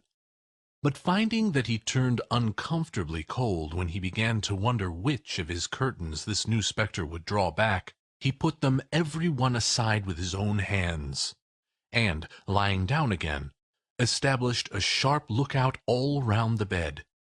For he wished to challenge the spirit on the moment of its appearance, and did not wish to be taken by surprise and made nervous. Gentlemen of the free and easy sort, who plume themselves on being acquainted with a move or two, and, being usually equal to the time of day, express the wide range of their capacity for adventure by observing that they are good for anything from pitch and toss to manslaughter, between which opposite extremes, no doubt, there lies a tolerably wide and comprehensive range of subjects. Without venturing for Scrooge quite as heartily as this, I don't mind calling on you to believe that he was ready for a good broad field of strange appearances, and that nothing between a baby and a rhinoceros would have astonished him very much. Now, being prepared for almost anything, he was not, by any means, prepared for nothing, and, consequently, when the bell struck 1 and no shape appeared, he was taken with a violent fit of trembling. 5 minutes, 10 minutes, a quarter of an hour went by, yet nothing came. All this time he lay upon his bed, the very core and centre of a blaze of ruddy light, which streamed upon it when the clock proclaimed the hour, and by which, being only light, was more alarming than a dozen ghosts, as he was powerless to make out what it meant, or would be at, and was sometimes apprehensive that he might be, at that very moment, an interesting case of spontaneous combustion, without having the consolation of knowing it. At last, however, he began to think, as you or I would have thought at first, for it is always the person and not the predicament who knows what ought to have been done in it, and would unquestionably have done to it. At last, I say, he began to think that the source and secret of this ghostly light might be in the adjoining room, from whence, on further tracing it, it seemed to shine. This idea taking full possession of his mind, he got up softly and shuffled in his slippers to the door. The moment Scrooge's hand was on the lock, a strange voice called to him by his name, and bade him enter. He obeyed. It was his own room, there was no doubt about that, but it had undergone a surprising transformation. The walls and ceiling were so hung with living green that it looked a perfect grove, from every part of which bright gleaming berries glistened. The crisp leaves of holly, mistletoe, and ivy reflected back the light, as if so many little mirrors had been scattered there. And such a mighty blaze went roaring up the chimney as that dull petrification of a hearth had never known in Scrooge's time, or Marley's, or for many and many a winter season gone by. Heaped up on the floor to form a kind of throne were turkeys, geese, game, poultry, brawn, great joints of meat, sucking pigs, long wreaths of sausages, mince pies, plum puddings, barrels of oysters, red-hot chestnuts, cherry-cheeked apples, juicy oranges, luscious pears, immense twelfth cakes, and seething bowls of punch that made the chamber dim with their delicious steam. In easy state upon this couch there sat a jolly giant, glorious to see, who bore a glowing torch, in shape not unlike Plenty's horn, and held it up, high up, to shed its light on Scrooge as he came peeping round the door. "Come in!" exclaimed the ghost. "Come in, and know me better, man!" Scrooge entered timidly, and hung his head before this spirit. He was not the dogged Scrooge he had been, and though the spirit's eyes were clear and kind, he did not like to meet them. "I am the ghost of Christmas Present," said the spirit. "Look upon me." Scrooge reverently did so. It was clothed in one simple green robe, or mantle, bordered with white fur. This garment hung so loosely on the figure that its capacious breast was bare, as if disdaining to be warded or concealed by any artifice. Its feet, observable beneath the ample folds of the garment, were also bare, and on its head it wore no other covering than a holly wreath, set here and there with shining icicles. Its dark brown curls were long and free as its genial face, its sparkling eye, its open hand, its cheery voice, its unconstrained demeanor, and its joyful air. Girded round its middle was an antique scabbard, but no sword was in it, and the ancient sheath was eaten up with rust. "You have never seen the like of me before!" exclaimed the spirit. "Never," Scrooge made to answer it. "Have never walked forth with the younger members of my family, meaning, for I am very young, my elder brothers born in these later years?" pursued the phantom. "I don't think that I have," said Scrooge. "I'm afraid I have not. Have you had many brothers, spirit?" "More than 1,800, said the ghost. "A tremendous family to provide for," muttered Scrooge. The ghost of Christmas Present rose. "Spirit," said Scrooge submissively, "conduct me where you will. I went forth last night on compulsion, and I learned a lesson which is working now. Tonight, if you have aught to teach me, let me profit by it. Touch my robe." Scrooge did as he was told, and held it fast. Holly, mistletoe, red berries, ivy, turkeys, geese, game, poultry, brawn, meat, pigs, sausage, oysters, pies, puddings, fruit, and punch all vanished instantly. So did the room, the fire, the ruddy glow, the hour of the night, and they stood in the city streets on Christmas morning, where, for the weather was severe, the people made a rough but brisk and not unpleasant kind of music in scraping the snow from the pavement in front of their dwellings, and from the tops of their houses, whence it was mad delight to the boys to see it come plumping down into the road below and splitting into artificial little snowstorms. The house fronts looked black enough, and the windows blacker, contrasting with the smooth white sheet of snow upon the roofs, and with the dirtier snow upon the ground, which last deposit had been ploughed up in deep furrows by the heavy wheels of carts and wagons, furrows that crossed and recrossed each other hundreds of times, where the great streets branched off, and made intricate channels hard to trace in the thick yellow mud and icy water.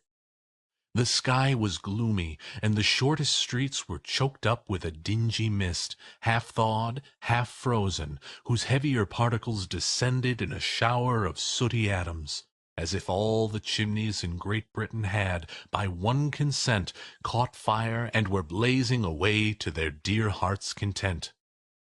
There was nothing very cheerful in the climate or the town, and yet was there an air of cheerfulness abroad that the clearest summer air and brightest summer sun might have endeavored to diffuse in vain. For the people who were shoveling away on the housetops were jovial and full of glee, calling out to one another from the parapets, and now and then exchanging a facetious snowball, better-natured missile far than many a wordy jest, laughing heartily if it went right, and not less heartily if it went wrong. The poulterers' shops were still half open, and the fruiterers were radiant in their glory. There were great, round, pot-bellied baskets of chestnuts, shaped like the waistcoats of jolly old gentlemen, lolling at the doors, and tumbling out into the street in their apoplectic opulence. There were ruddy, brown-faced, broad-girthed Spanish onions, shining in the fatness of their growth like Spanish friars, and winking from their shelves in wanton slyness at the girls as they passed by and glanced demurely at the hung-up mistletoe. There were pears and apples, clustered high in blooming pyramids. There were bunches of grapes, made, in the shopkeeper's benevolence, to dangle from conspicuous hooks, that people's mouths might water gratis as they passed. There were piles of filberts, mossy and brown, recalling, in their fragrance, ancient walks among the woods, and pleasant shufflings ankle-deep through withered leaves. There were Norfolk biffins, squat and swarthy, setting off the yellow of the oranges and lemons, and, in the great compactness of their juicy persons, urgently entreating and beseeching to be carried home in paper bags and eaten after dinner. There were very gold and silver fish set forth among these choice fruits in a bowl, though members of a dull and stagnant-blooded race appeared to know that there was something going on, and, to a fish, went swimming round and round in their little world in slow and passionless excitement. The grocers, oh, the grocers, nearly closed with perhaps 2 shutters down, or 1, but through those gaps such glimpses! It was not alone that the scales descending on the counter made a merry sound, or that the twine and roller parted company so briskly, or that the canisters were rattled up and down like juggling tricks, or even that the blended scents of tea and coffee were so grateful to the nose, or even that the raisins were so plentiful and rare, the almonds so extremely white, the sticks of cinnamon so long and straight, the other spices so delicious, the candied fruit so caked and spotted with molten sugar as to make the coldest lookers-on feel faint and subsequently bilious. Nor was it that the figs were moist and pulpy, or that the French plums blushed in modest tartness from their highly decorated boxes, or that everything was good to eat and in its Christmas dress. But the customers were all so hurried and so eager in the hopeful promise of the day that they tumbled up against each other at the door, crashing their wicker baskets wildly, and left their purchases upon the counter and came running back to fetch them, and committed hundreds of the like mistakes in the best humor possible, while the grocer and his people were so frank and fresh that the polished hearts with which they fastened their aprons behind might have been their own, worn outside for general inspection, and for Christmas daws to peck at if they chose. But soon the steeples called good people all to church and chapel, and away they came, flocking through the streets in their best clothes and with their gayest faces. And at the same time there emerged from scores of by-streets, lanes, and nameless turnings innumerable people, carrying their dinners to the bakers' shops. The sight of these poor revellers appeared to interest the spirit very much, for he stood with Scrooge beside him in a baker's doorway, and taking off the covers as their bearers passed, sprinkled incense on their dinners from his torch. And it was a very uncommon kind of torch, for once or twice, when there were angry words between some dinner-carriers who had jostled each other, he shed a few drops of water on them from it, and their good humour was restored directly, for they said it was a shame to quarrel upon Christmas Day. And it was. God love it, so it was. In time the bells ceased, and the bakers were shut up. And yet there was a genial shadowing forth of all these dinners and the progress of their cooking in the thawed blotch of wet above each baker's oven, where the pavement smoked as if its stones were cooking too. "Is there a peculiar flavour in what you sprinkle from your torch?" asked Scrooge. "There is. My own." "Would it apply to any kind of dinner on this day?" asked Scrooge. "To any kindly given, to a poor one most." "Why to a poor one most?" asked Scrooge. "Because it needs it most." "Spirit," said Scrooge after a moment's thought, "I wonder you, of all the beings in the many worlds about us, should desire to cramp these people's opportunities of innocent enjoyment." "I!" cried the Spirit.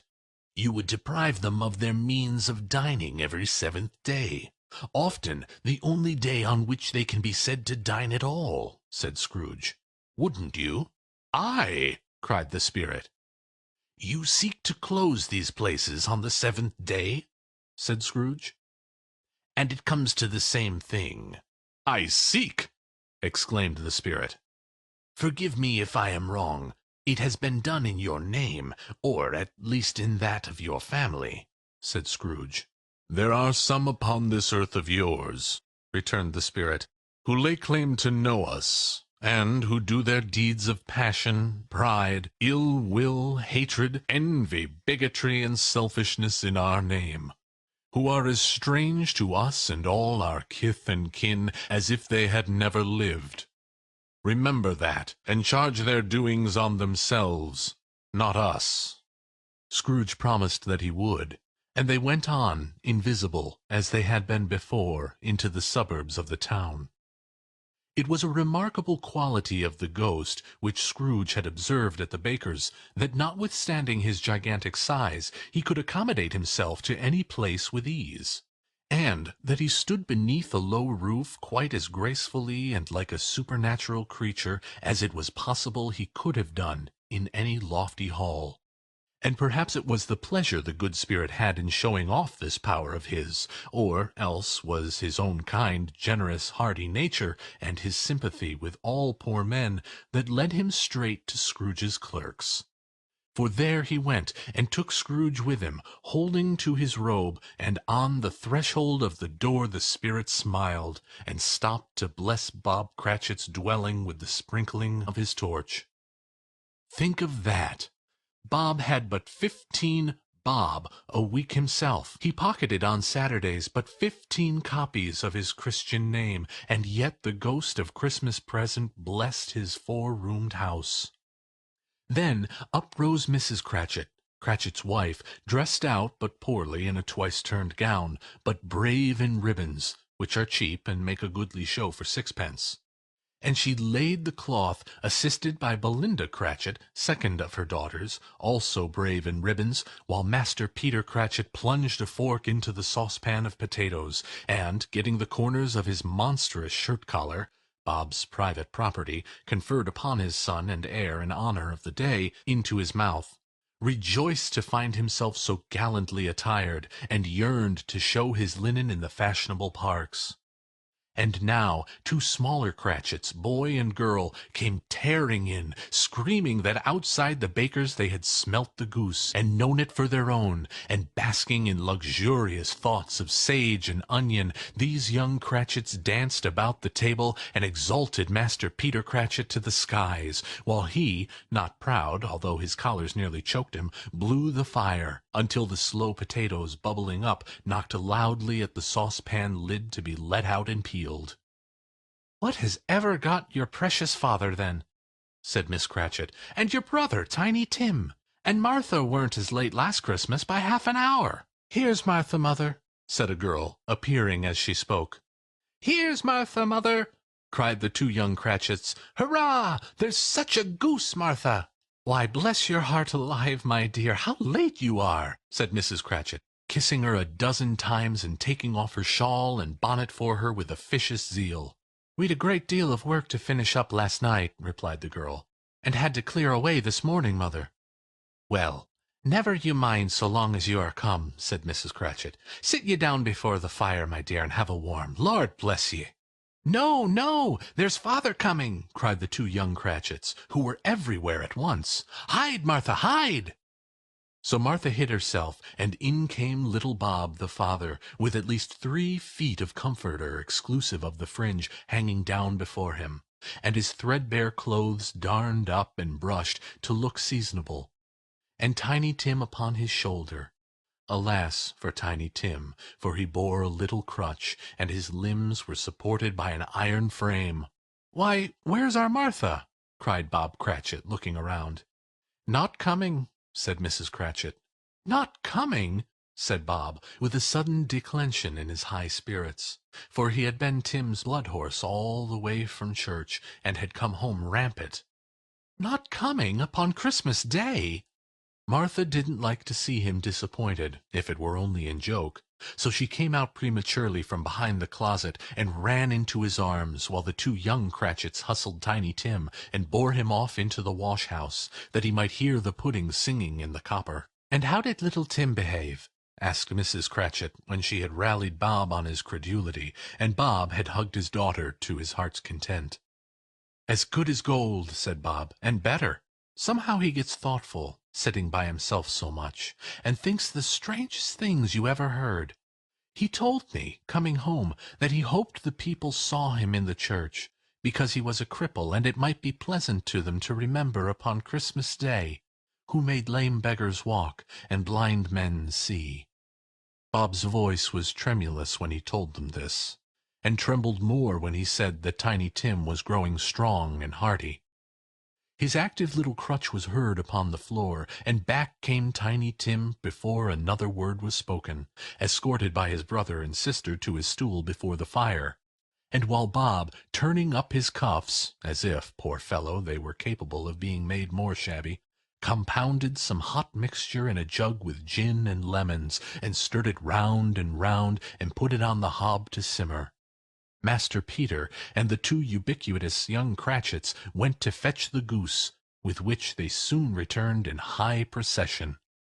Such a bustle ensued that you might have thought a goose the rarest of all birds, a feathered phenomenon to which a black swan was a matter of course, and in truth it was something very like it in that house. Mrs. Cratchit made the gravy, ready beforehand in a little saucepan, hissing hot.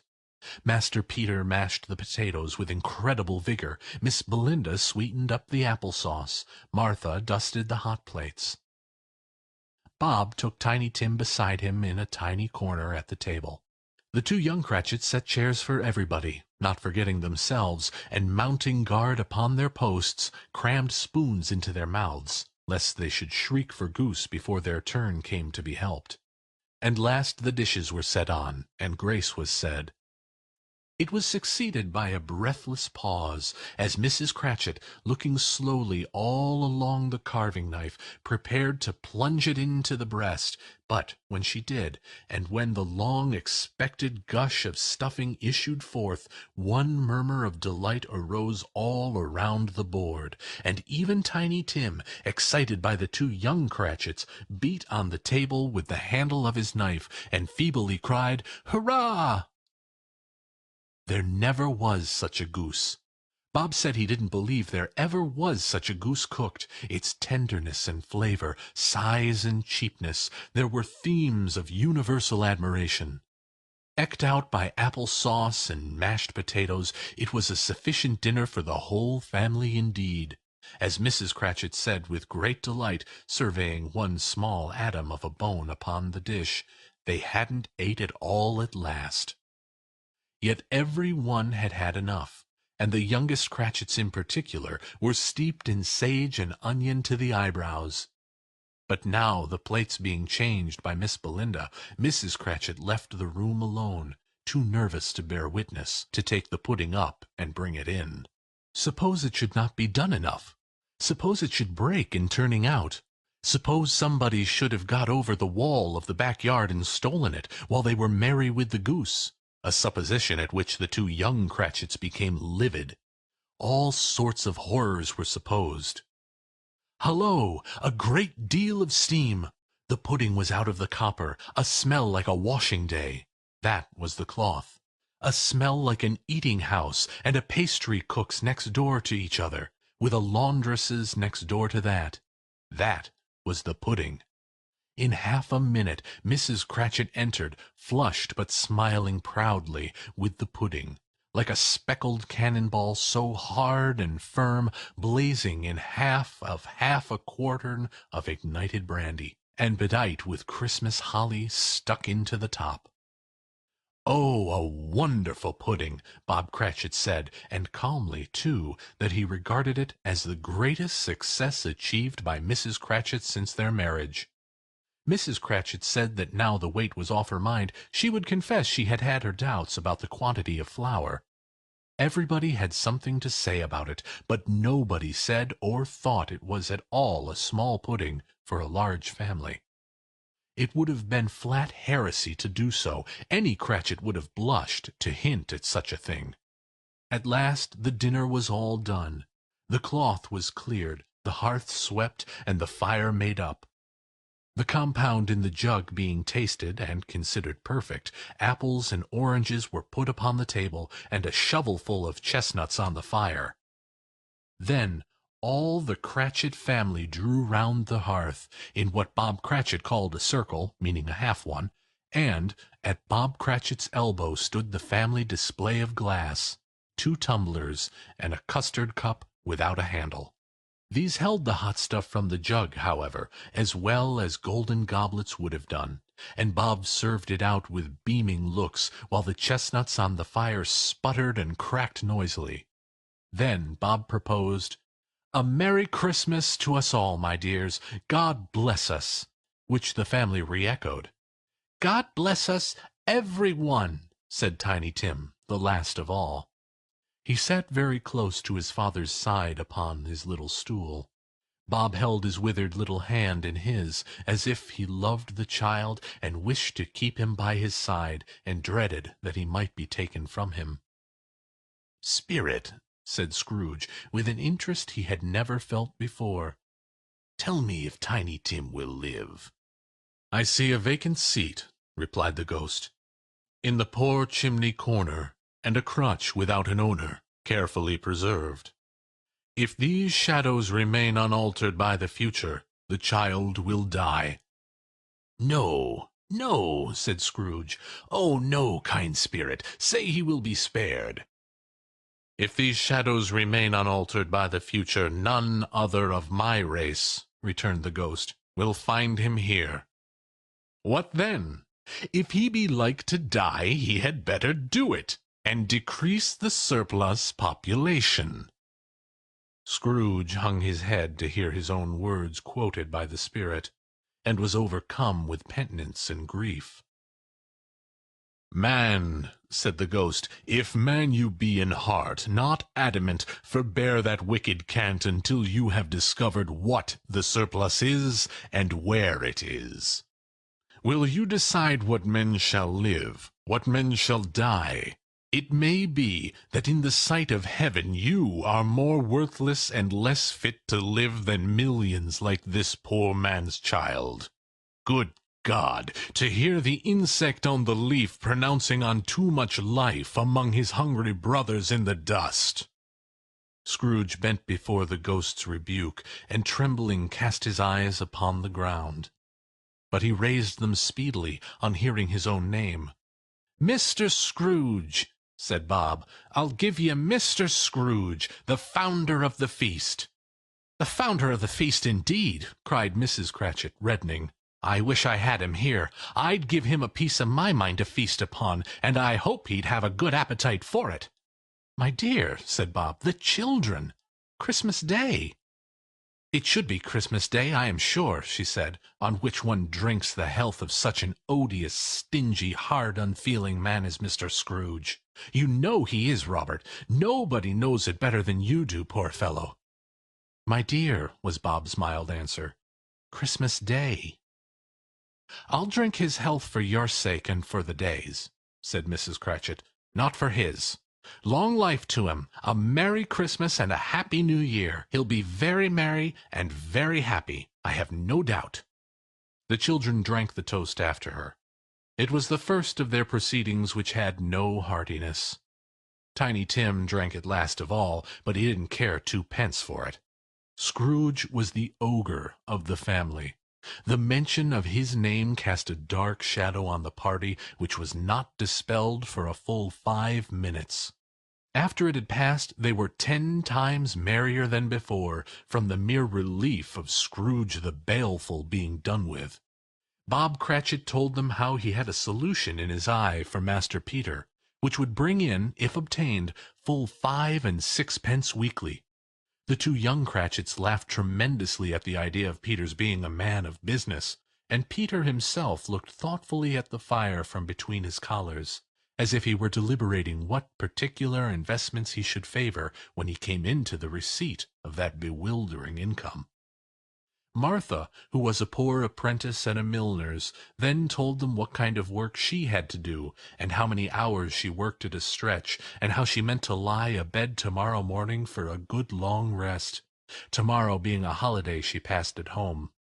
Also how she had seen a countess and a lord some days before, and how the lord was very much about as tall as Peter, at which Peter pulled up his collars so high that you couldn't have seen his head if you had been there. All this time the chestnuts and the jug went round and round, and by they had a song about a lost child travelling in the snow from Tiny Tim, who had a plaintive little voice, and sang it very well indeed. There was nothing of high mark about this. They were not a handsome family. They were not well dressed. Their shoes were far from being waterproof. Their clothes were scanty, and Peter might have known, and very likely did, the inside of a pawnbroker's. But they were happy, grateful, pleased with one another, and contented with the time. And when they faded, and looked happier yet in the bright sparkling of the Spirits' torch at parting, Scrooge had his eye upon them, and especially Tiny Tim, until the last. By this time it was getting dark and snowing pretty heavily, and as Scrooge and the Spirit went along the streets, the brightness of the roaring fires in kitchens, parlors, and all sorts of rooms were wonderful. Here the flickering of the blaze showed preparations for a cozy dinner, with hot plates baking through and through before the fire, and deep red curtains ready to be drawn to shut out cold and darkness. There all the children of the house were running out into the snow to meet their married sisters, brothers, cousins, uncles, aunts, and be the first to greet them. Here again were shadows on the window blind of guests assembling, and there a group of handsome girls, all hooded and fur-booted, and all chattering at once, tripped lightly off to some near neighbor's house, where, woe upon the single man who saw them enter, artful witches, well they knew it, in a glow.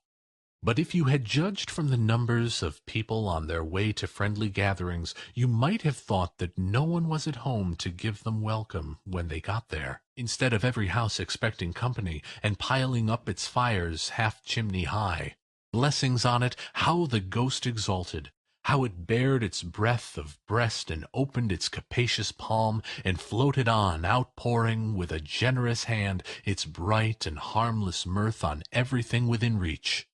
The very lamplighter, who ran on before, dotting the dusky street with specks of light, and who was dressed to spend the evening somewhere, laughed out loudly as the Spirit passed, though little kenned the lamplighter that he had any company but Christmas. And now, without a word of warning from the ghost, they stood upon a bleak and desert moor, where monstrous masses of rude stone were cast about, as though it were a burial place of giants. And water spread itself wheresoever it listed, or would have done so, but for the frost that held it prisoner, and nothing grew but moss and furze, and coarse rank grass.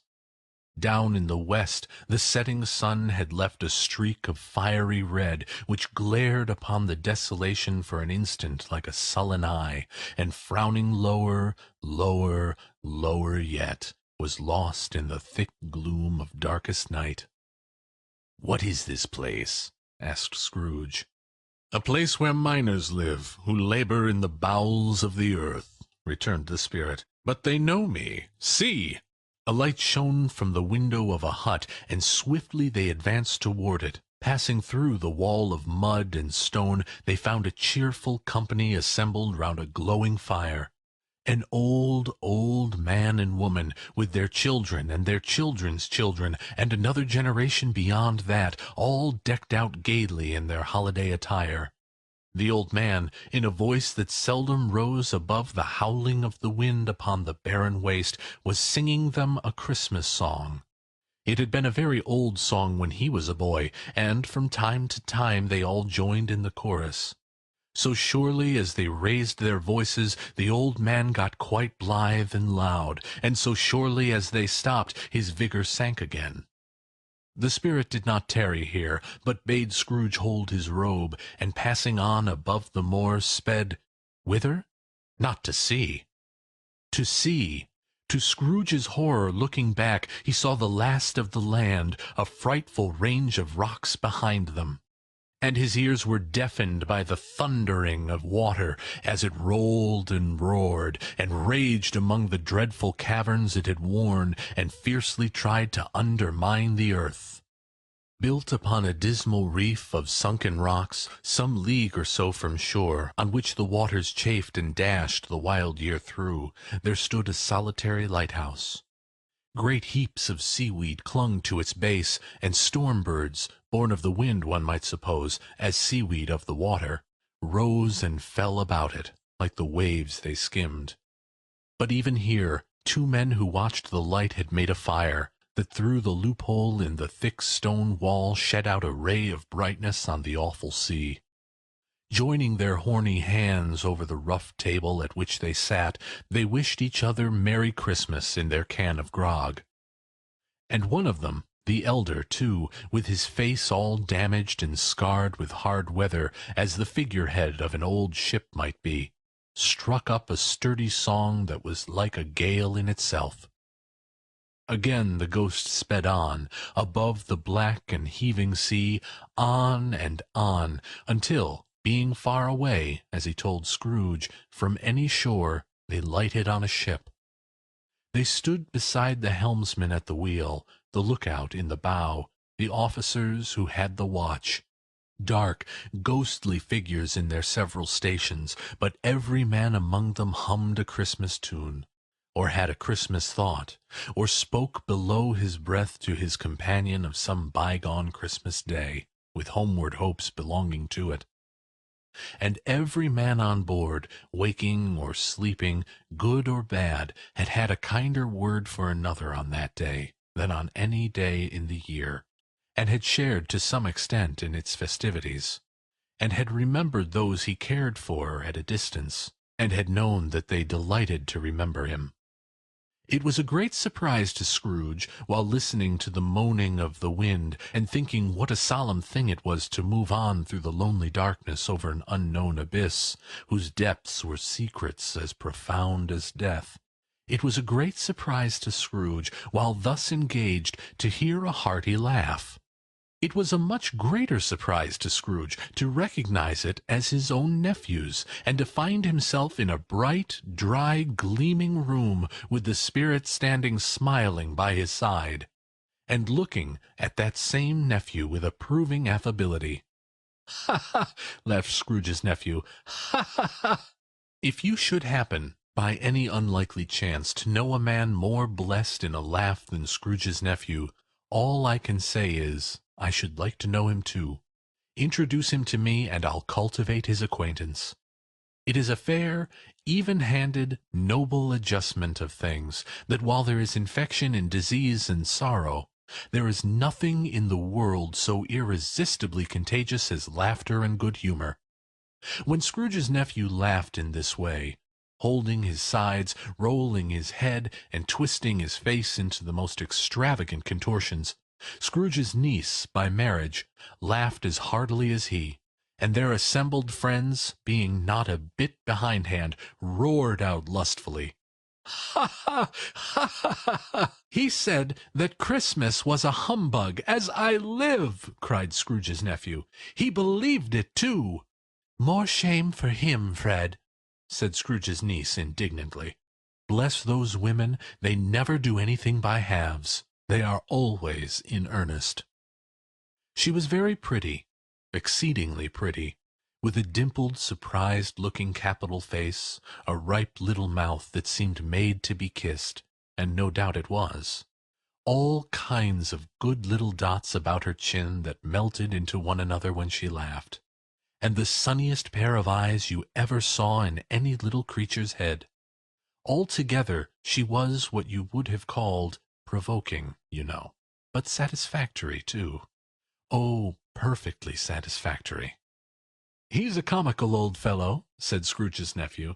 "That's the truth, and not so pleasant as he might be.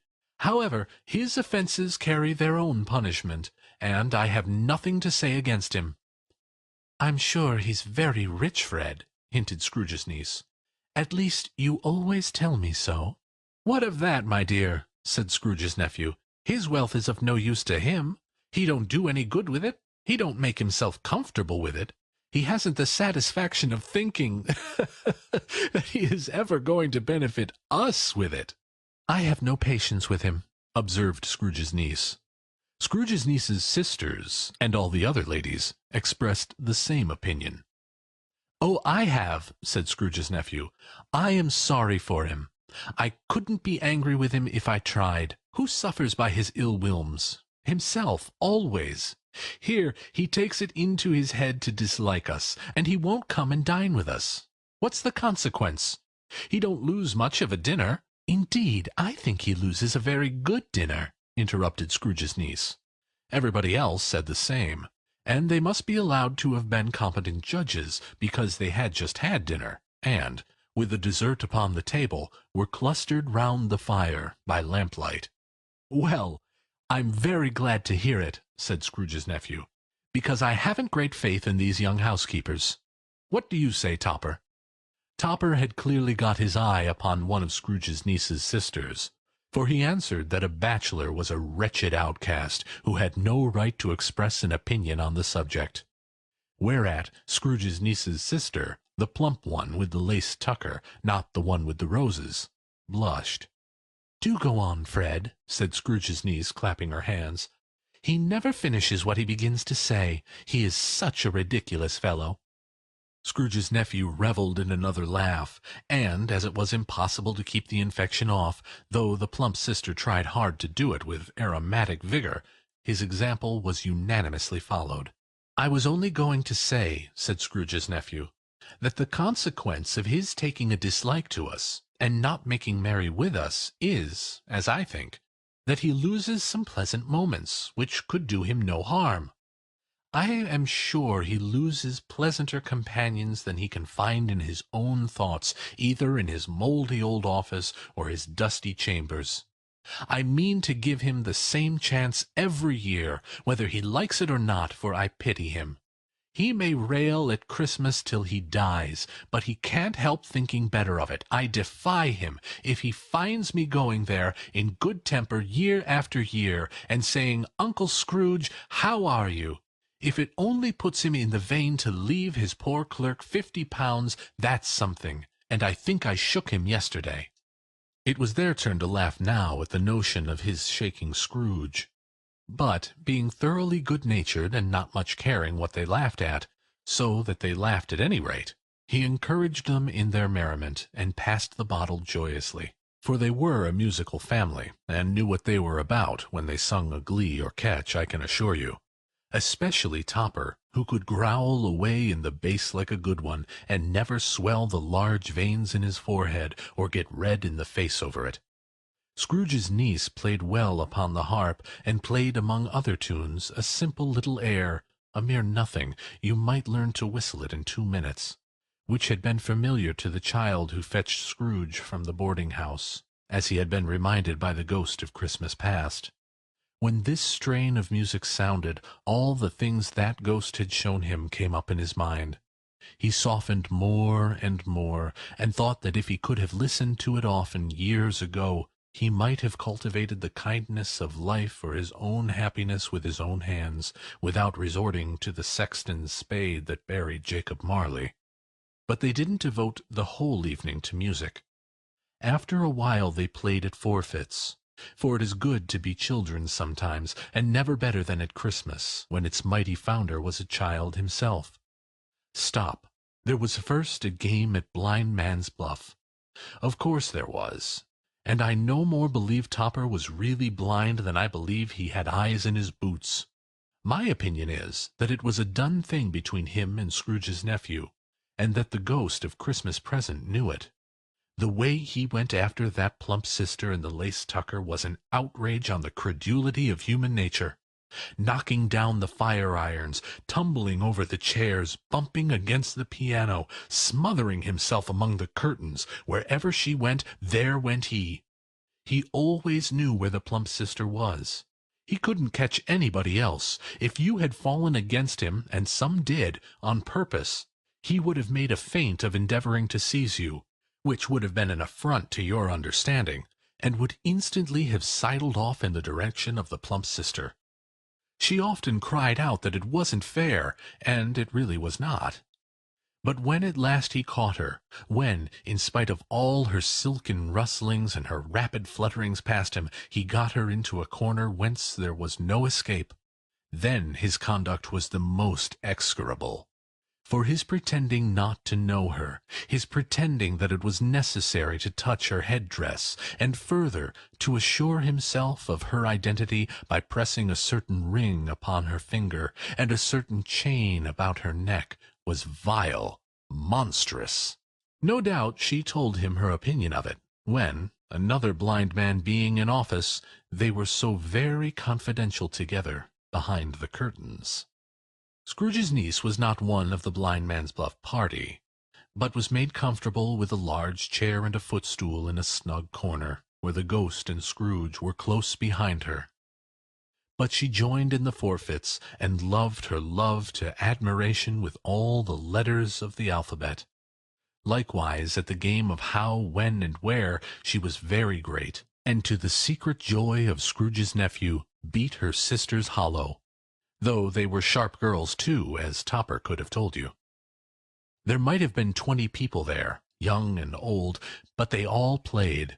And so did Scrooge, for, wholly forgetting in the interest he had in what was going on that his voice made no sound in their ears, he sometimes came out with his guess quite loud, and, very often, guessed quite right, too.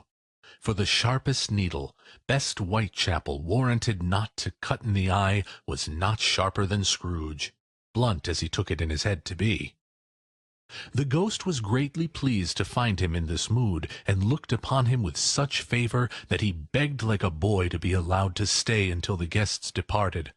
But this, the spirit said, could not be done. "Here is a new game," said Scrooge.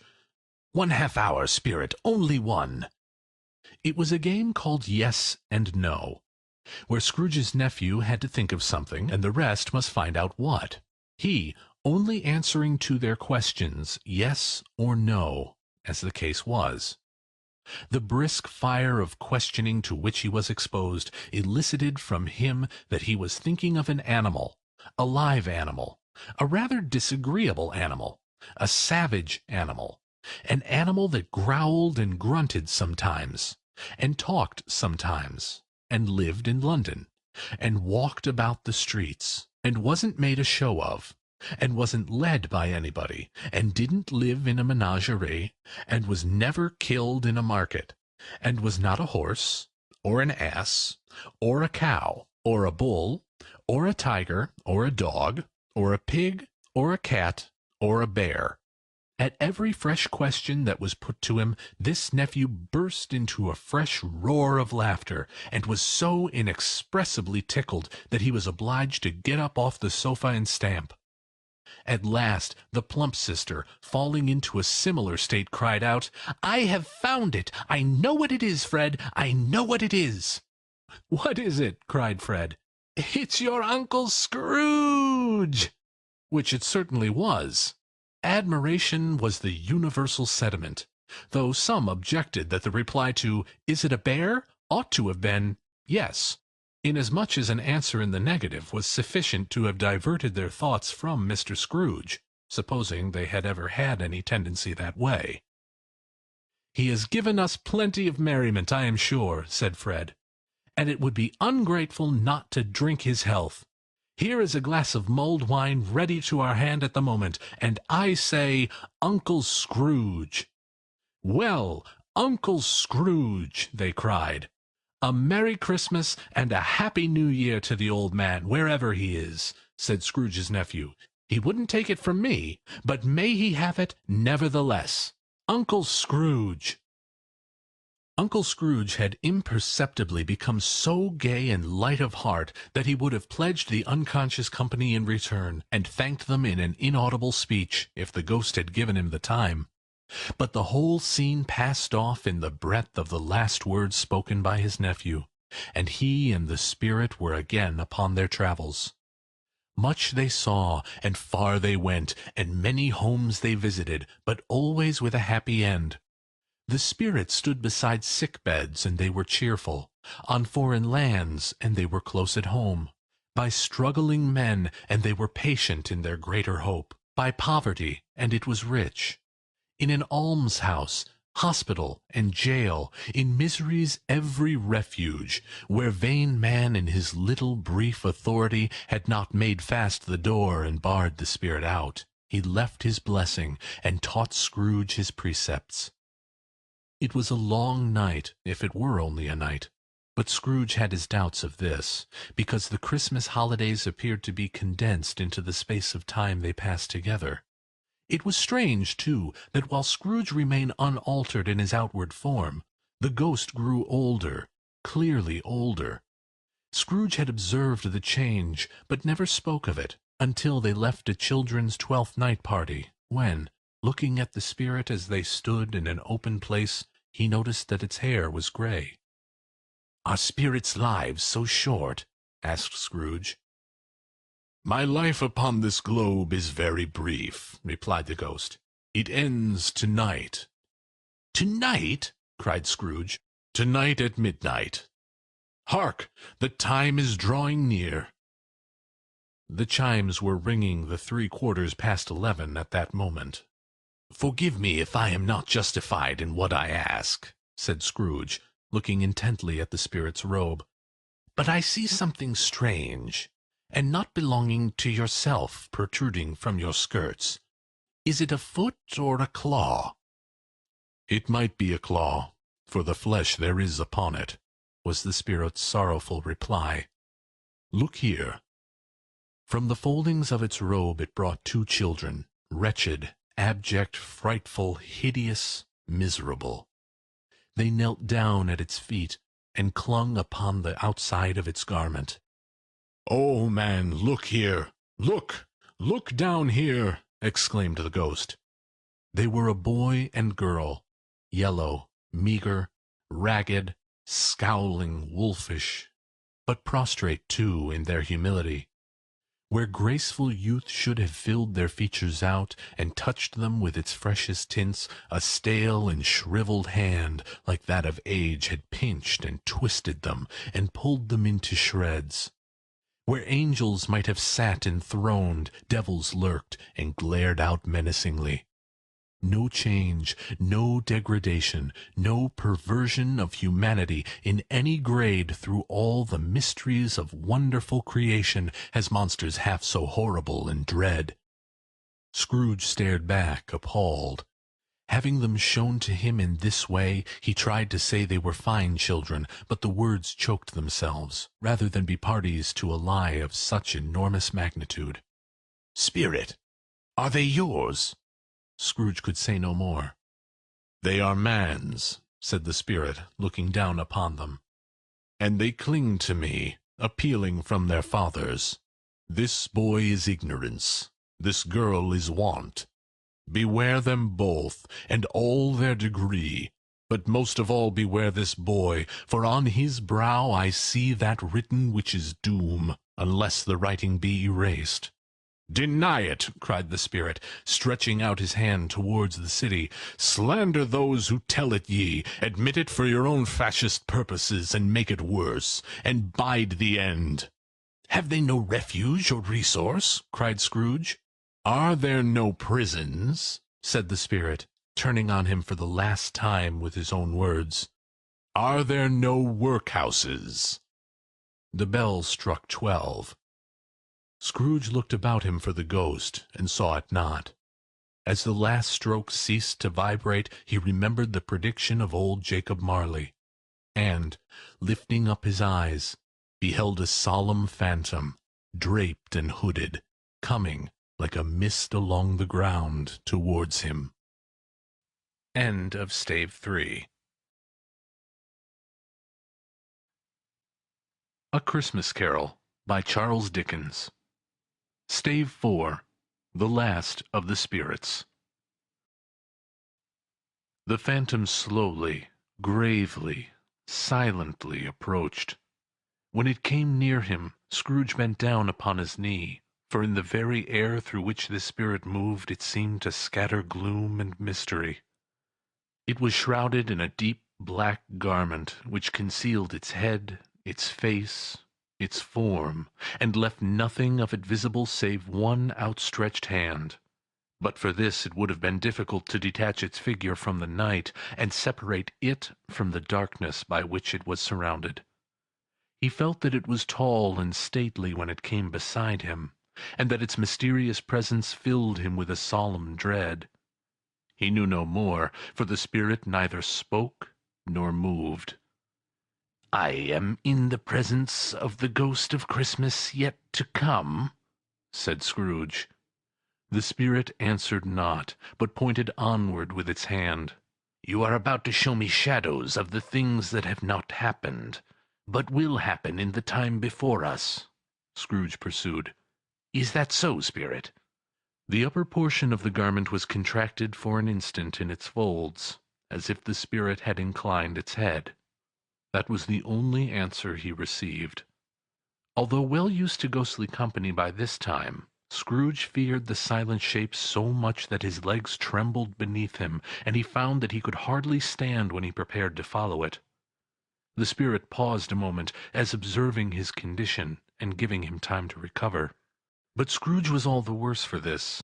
It thrilled him with a vague, uncertain horror to know that behind the dusky shroud there were ghostly eyes intently fixed upon him, while he, though he stretched his own to the utmost, could see nothing but a spectral hand, and one great heap of black.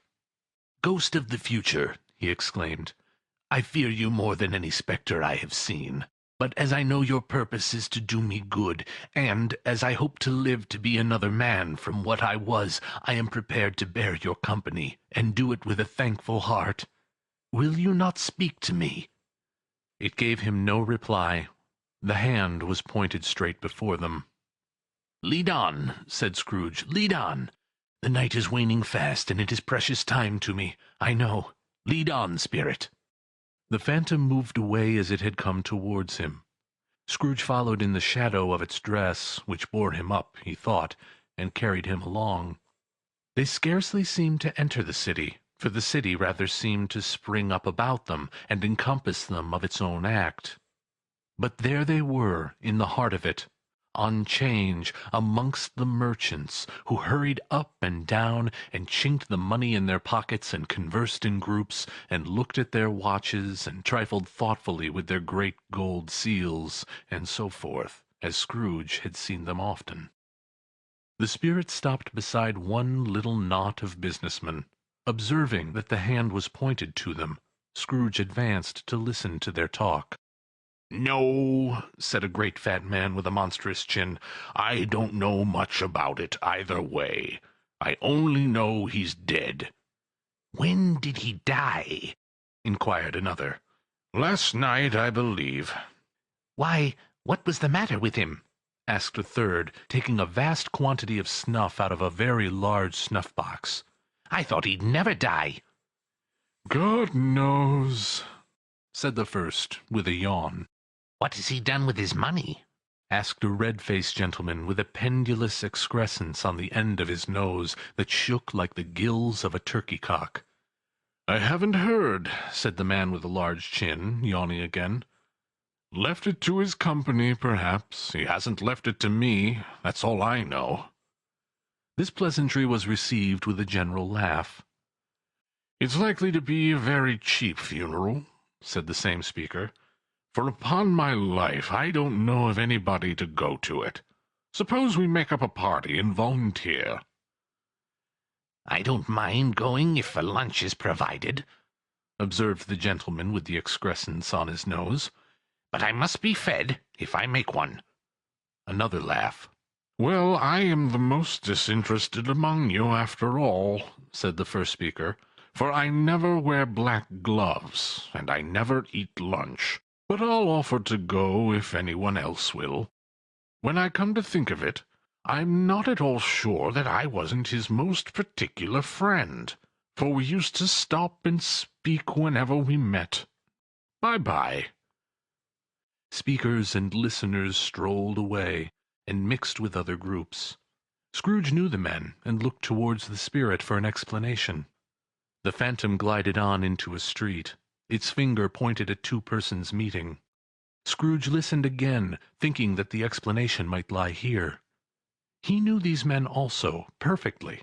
They were men of business, very wealthy, and of great importance.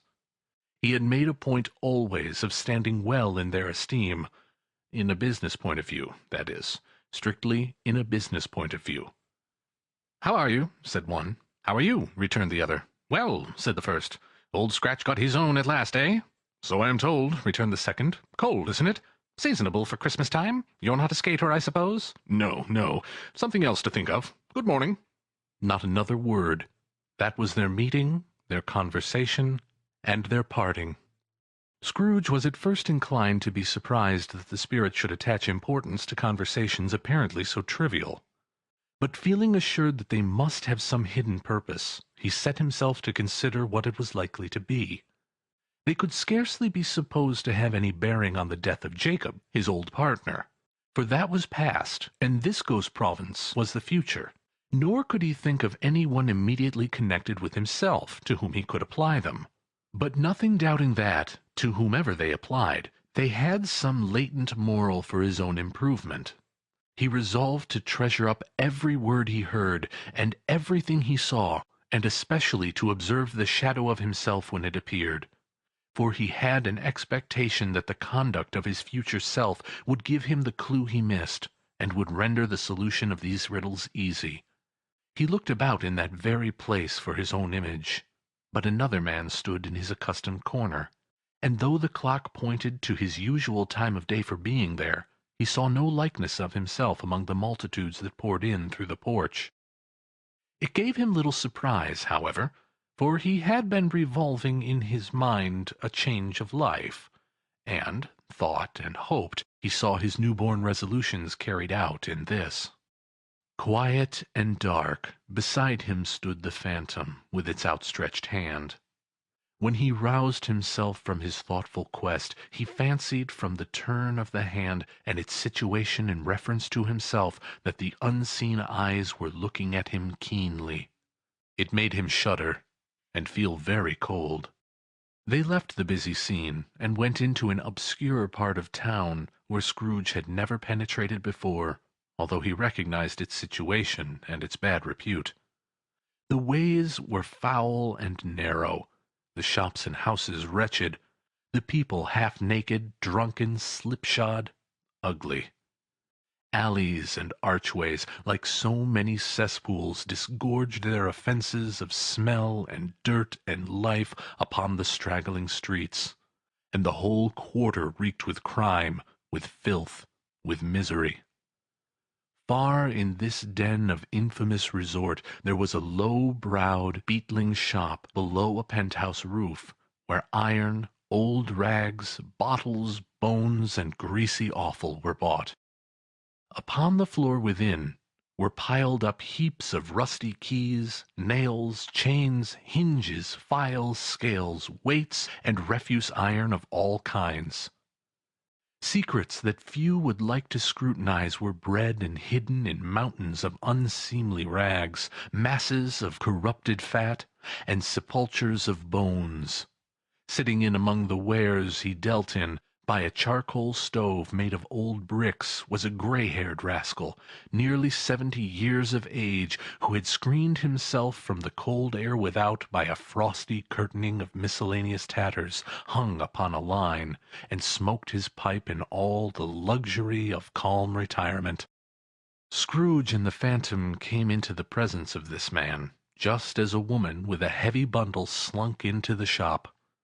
But she had scarcely entered when another woman, similarly laden, came in too, and she was closely followed by a man in faded black, who was no less startled by the sight of them than they had been upon the recognition of each other. After a short period of blank astonishment, in which the old man with the pipe had joined them, they all three burst into a laugh. "Let the charwoman alone to be the first," cried she who had entered first. "Let the laundress alone to be the second, and the undertaker's man alone to be the third. Look here, old Joe, here's a chance, if we haven't all three met here without meaning it." "You couldn't have met in a better place," said old Joe, removing his pipe from his mouth. "Come into the parlor. You were made free of it long ago, you know, and the other two ain't strangers. Stop till I shut the door of the shop. Ah, how it shrieks! There ain't such a rusty bit of metal in the place as its own hinges, I believe, and I'm sure there's no such old bones here as mine. Ha, ha! We're all suitable to our calling. We're well matched. Come into the parlor. Come into the parlor." The parlor was the space behind the screen rags.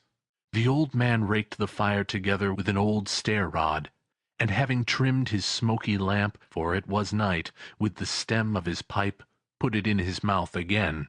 While he did this, the woman who had already spoken threw her bundle on the floor, and sat down in a flaunting manner on a stool, crossing her elbows on her knees, and looking with a bold defiance at the other two. "What odds, then? What odds, Mrs. Dilber?" said the woman. "Every person has a right to take care of themselves. He always did." "That's true, indeed," said the laundress. "No man more so." "Why, then, don't stand staring as if you was afraid, woman. Who's the wiser? We're not going to pick holes in each other's coats, I suppose?" "No, indeed," said Mrs. Dilber and the man together. "We should hope not." "Very well, then," cried the woman. "That's enough. Who's the worse for the loss of a few things like these? Not a dead man, I suppose?" "No, indeed," said Mrs. Dilber, laughing. "If he wanted to keep 'em after he was dead, a wicked old screw," pursued the woman, "why wasn't he natural in his lifetime? If he had been, he'd have had someone to look after him when he was struck with death, instead of lying grasping out his last there, alone by himself." "It's the truest word that ever was spoke," said Mrs. Dilber.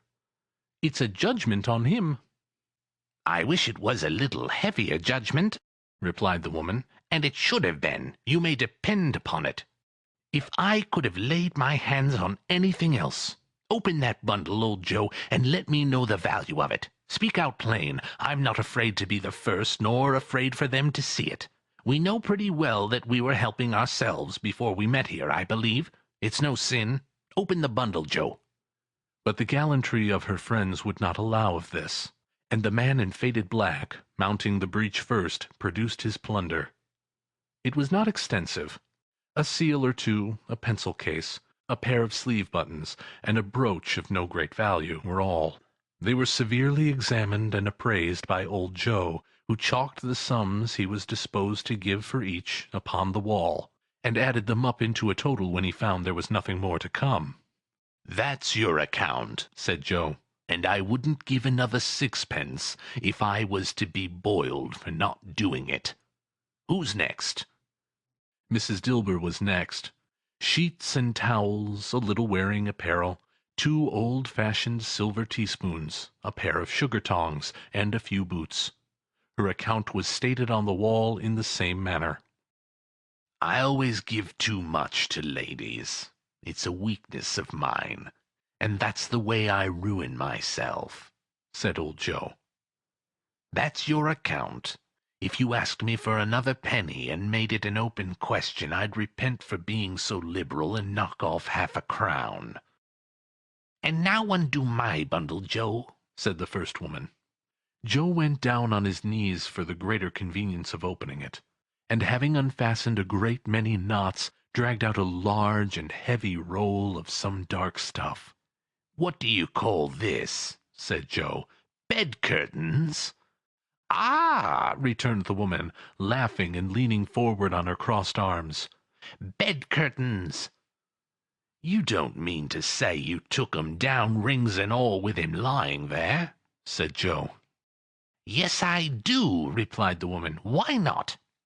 "You were born to make your fortune," said Joe, "and you'll certainly do it." "I certainly shan't hold my hand, when I can get anything in it by reaching it out, for the sake of such a man as he was, I promise you, Joe," returned the woman coolly. "Don't drop that oil upon the blankets now." "His blankets?" asked Joe. "Who else's, do you think?" replied the woman. "He isn't likely to take cold without 'em, I dare say." "I hope he didn't die of anything catching, eh?" said old Joe, stopping in his work and looking up. "Don't you be afraid of that," returned the woman. "I ain't so fond of his company that I'd loiter about him for such things if he did. Ah, you may look through that shirt till your eyes ache, but you won't find a hole in it, nor a threadbare place. It's the best he had, and a fine one, too. They'd have wasted it if it hadn't been for me."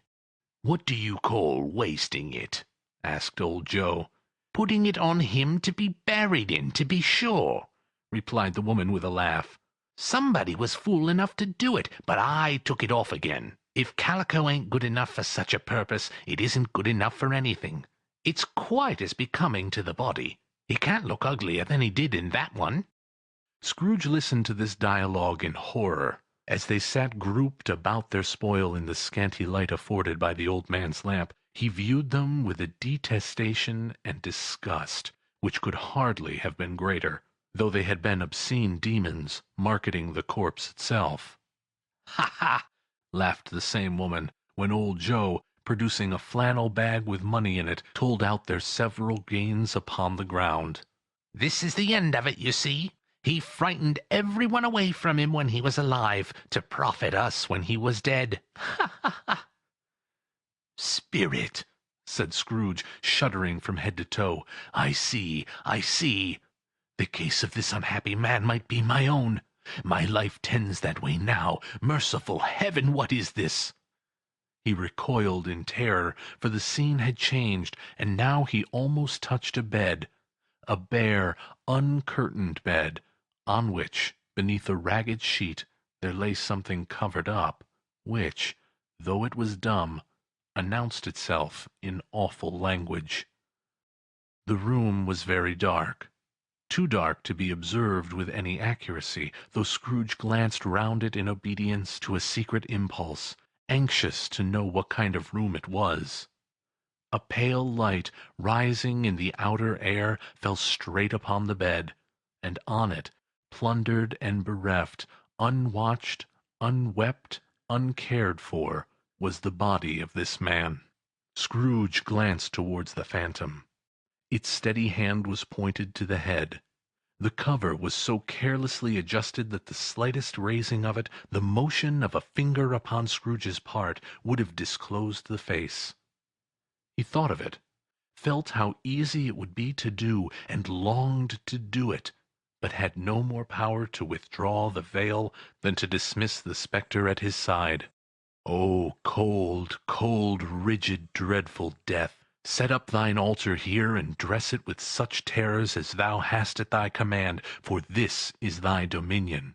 But of the loved, revered, and honored head, thou canst not turn one hair to thy dread purposes, or make one feature odious. It is not that the hand is heavy and will fall down when released. It is not that the heart and pulse are still, but that the hand was opened, generous and true, the heart brave, warm and tender, and the pulse a man's. Strike, shadow, strike, and see his good deeds springing from the wound to sow the world with life immortal. No voice pronounced these words in Scrooge's ears, and yet he heard them when he looked upon the bed. He thought, if this man could be raised up now, what would be his foremost thoughts? Avarice? Hard-dealing, griping cares? They have brought him to a rich end, truly. He lay in the dark, empty house, with not a man, a woman, or a child to say that he was kind to me in this or that, and for the memory of one kind word I will be kind to him. A cat was tearing at the door, and there was a sound of gnawing rats beneath the hearthstone.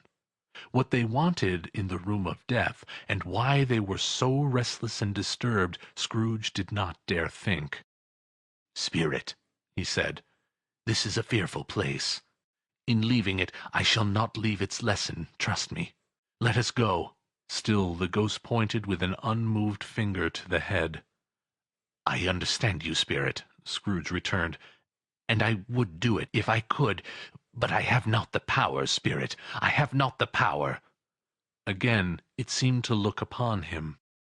"If there is any person in this town who feels emotion caused by this man's death," said Scrooge, quite agonized, "show that person to me, Spirit, I beseech you." The phantom spread its dark robe before him for a moment, like a wing, and withdrawing it, revealed a room by daylight, where a mother and her children were. She was expecting someone, and with anxious eagerness, for she walked up and down the room, started at every sound, looked out from the window, glanced at the clock, tried, but in vain, to work with her needle, and could hardly bear the voices of the children in their play. At length the long-expected knock was heard. She hurried to the door and met her husband, a man whose face was careworn and depressed, though he was young.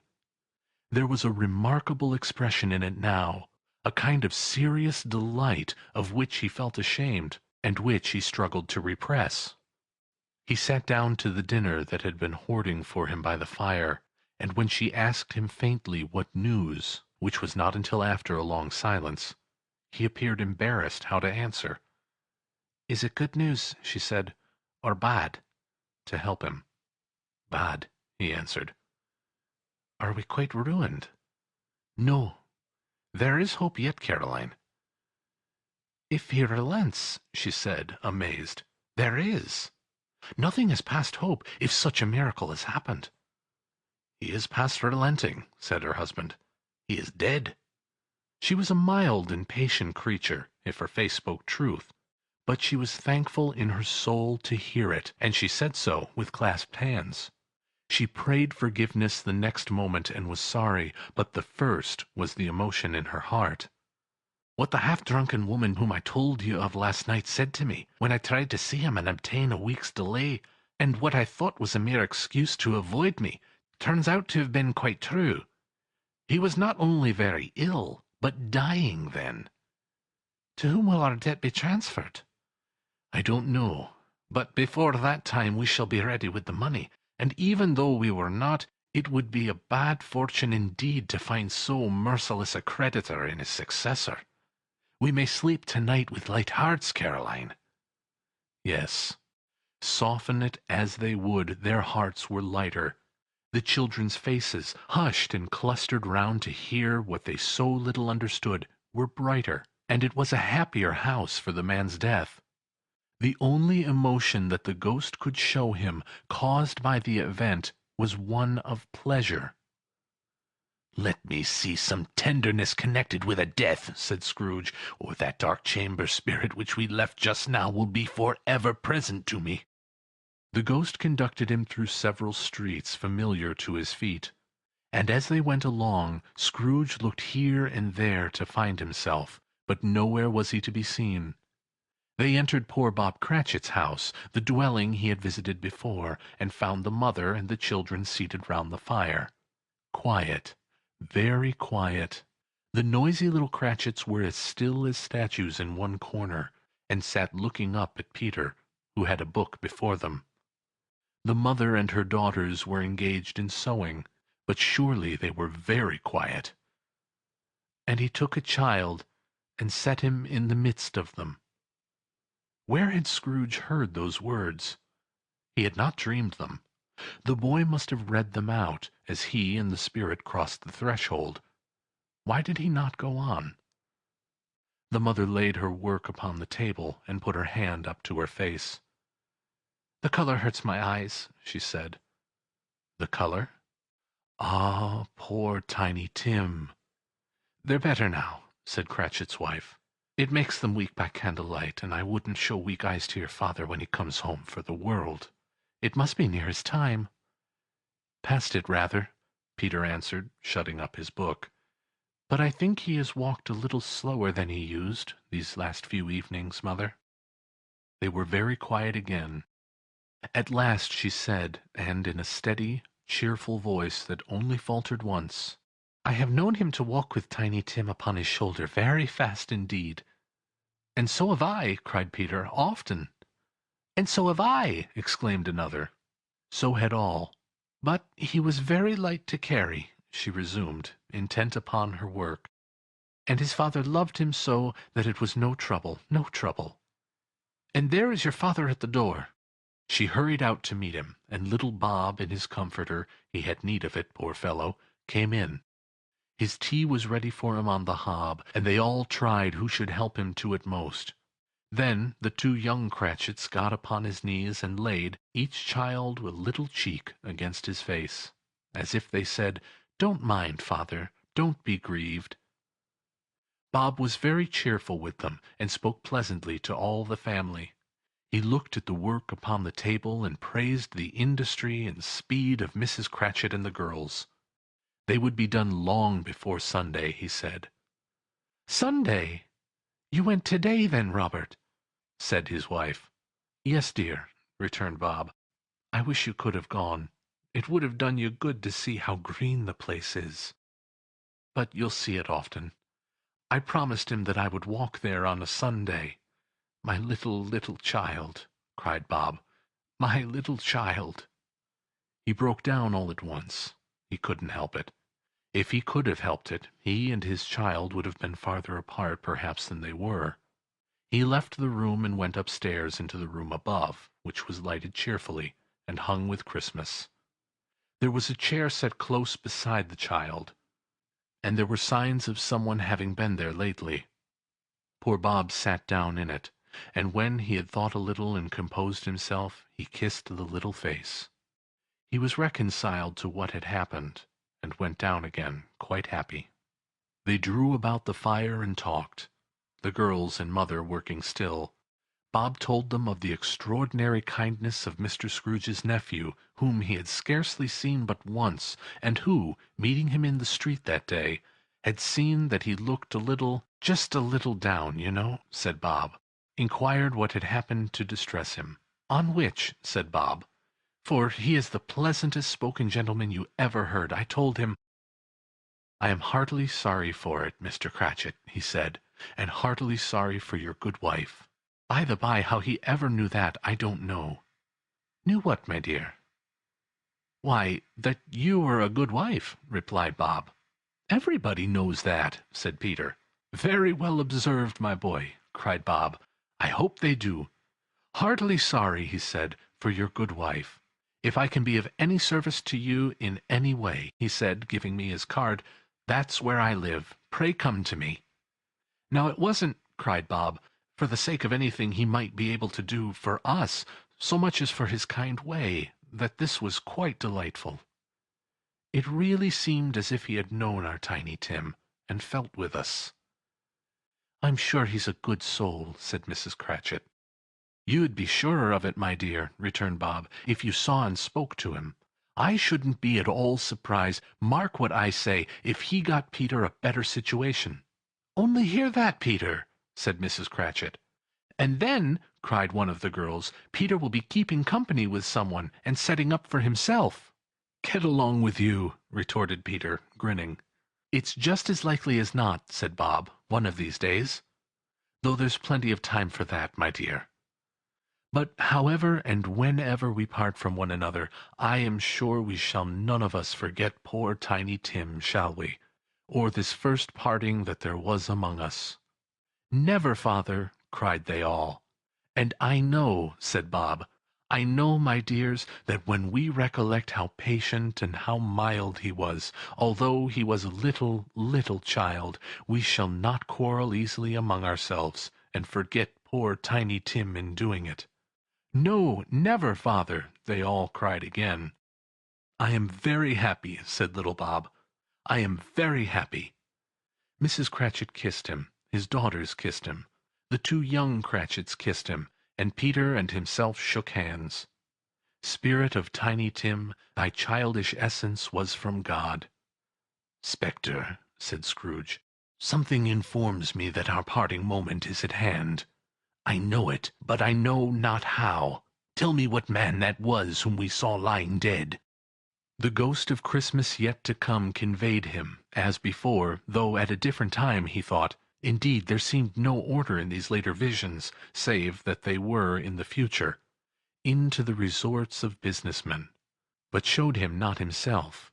Indeed, the spirit did not stay for anything, but went straight on, as to the end just now desired, until besought by Scrooge to tarry for a moment. "This court," said Scrooge, "through which we hurry now, is where my place of occupation is, and has been for a length of time. I see the house. Let me behold what I shall be in days to come." The spirit stopped. The hand was pointed elsewhere. "The house is yonder!" Scrooge exclaimed. "Why do you point away?"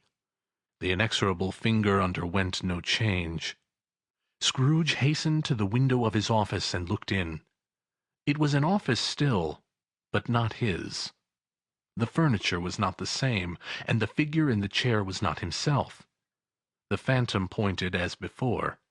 He joined it once again, and wondering why and whither he had gone, accompanied it until they reached an iron gate. He paused to look round before entering. A churchyard. Here, then, the wretched man whose name he had now to learn lay underneath the ground. It was a worthy place, walled in by houses, overrun by grass and weeds, the growth of vegetation's death, not life, choked up with too much burying, fat with repleted appetite. A worthy place. The spirit stood among the graves, and pointed down to one. He advanced towards it, trembling. The phantom was exactly as it had been, but he dreaded that he saw new meaning in its solemn shape. "Before I draw nearer to that stone to which you point," said Scrooge, "answer me one question. Are these the shadows of things that will be, or are they shadows of things that may be only?" Still the ghost pointed downward to the grave by which it stood. "Men's courses will foreshadow certain ends, to which, if persevered in, they must lead," said Scrooge. "But if the courses be departed from, the ends will change. Say it is thus with what you show me." The spirit was immovable as ever. Scrooge crept towards it, trembling as he went, and following the finger, read upon the stone of the neglected grave his own name. Ebenezer Scrooge. "Am I that man who lay upon the bed?" he cried upon his knees. The finger pointed from the grave to him, and back again. "No, spirit! Oh, no, no!" The finger still was there. "Spirit!" he cried, tight clutching at his robe, "hear me! I am not the man I was. I will not be the man I must have been but for this intercourse. Why show me this, if I am past all hope?" For the first time the hand appeared to shake. "Good spirit," he pursued, as down upon the ground he fell before it, "your nature intercedes for me and pities me. Assure me that yet I may change these shadows you have shown me, by an altered life." The kind hand trembled. "I will honor Christmas in my heart, and try to keep it all the year. I will live in the past, the present, and the future. The spirits of all three shall strive within me. I will not shut out the lessons that they teach. Oh, tell me I may sponge away the writing on this stone." In his agony he caught the spectral hand. It sought to free itself, but he was strong in his entreaty, and detained it. The spirit, stronger yet, repulsed him. Holding up his hands in a last prayer to have his fate reversed, he saw an alteration in the phantom's hood and dress. It shrunk, collapsed, and dwindled down into a bedpost. End of Stave 4. A Christmas Carol by Charles Dickens. Stave 5. The end of it. Yes, and the bedpost was his own, and the bed was his own, the room was his own. Best and happiest of all, the time before him was his own, to make amends in. "I will live in the past, the present, and the future," Scrooge repeated as he scrambled out of bed. "The spirits of all three shall strive within me. Oh, Jacob Marley, heaven and the Christmas time be praised for this. I say it on my knees, old Jacob, on my knees." He was so fluttered and so glowing with his good intentions that his broken voice would scarcely answer to his call. He had been sobbing violently in his conflict with the spirit, and his face was wet with tears. "They are not torn down," cried Scrooge, folding one of his bed curtains in his arms. "They are not torn down, rings and all. They are here. I am here. The shadow of the things that would have been may be dispelled. They will be. I know they will be." His hands were busy with his garments all the time, turning them inside out, putting them on upside down, tearing them, mislaying them, making them parties to every kind of extravagance. "I don't know what to do," cried Scrooge, laughing and crying in the same breath, and making a perfect loon of himself with his stockings. "I am light as a feather. I am happy as an angel. I am merry as a schoolboy. I am giddy as a drunken man. A Merry Christmas to everybody. A Happy New Year to the world. Hello there! Whoop! Hello!" He had frisked into the sitting-room and was now standing there, perfectly winded. "There's the saucepan that the gruel was in," cried Scrooge, starting off again and going round the fireplace. "There's the door by which the ghost of Jacob Marley entered. There's the corner where the ghost of Christmas Present sat.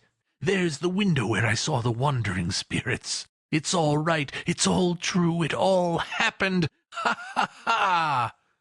Really, for a man who had been out of practice for so many years, it was a splendid laugh, a most illustrious laugh, the father of a long, long line of brilliant laughs. "I don't know what day of the month it is," Scrooge says.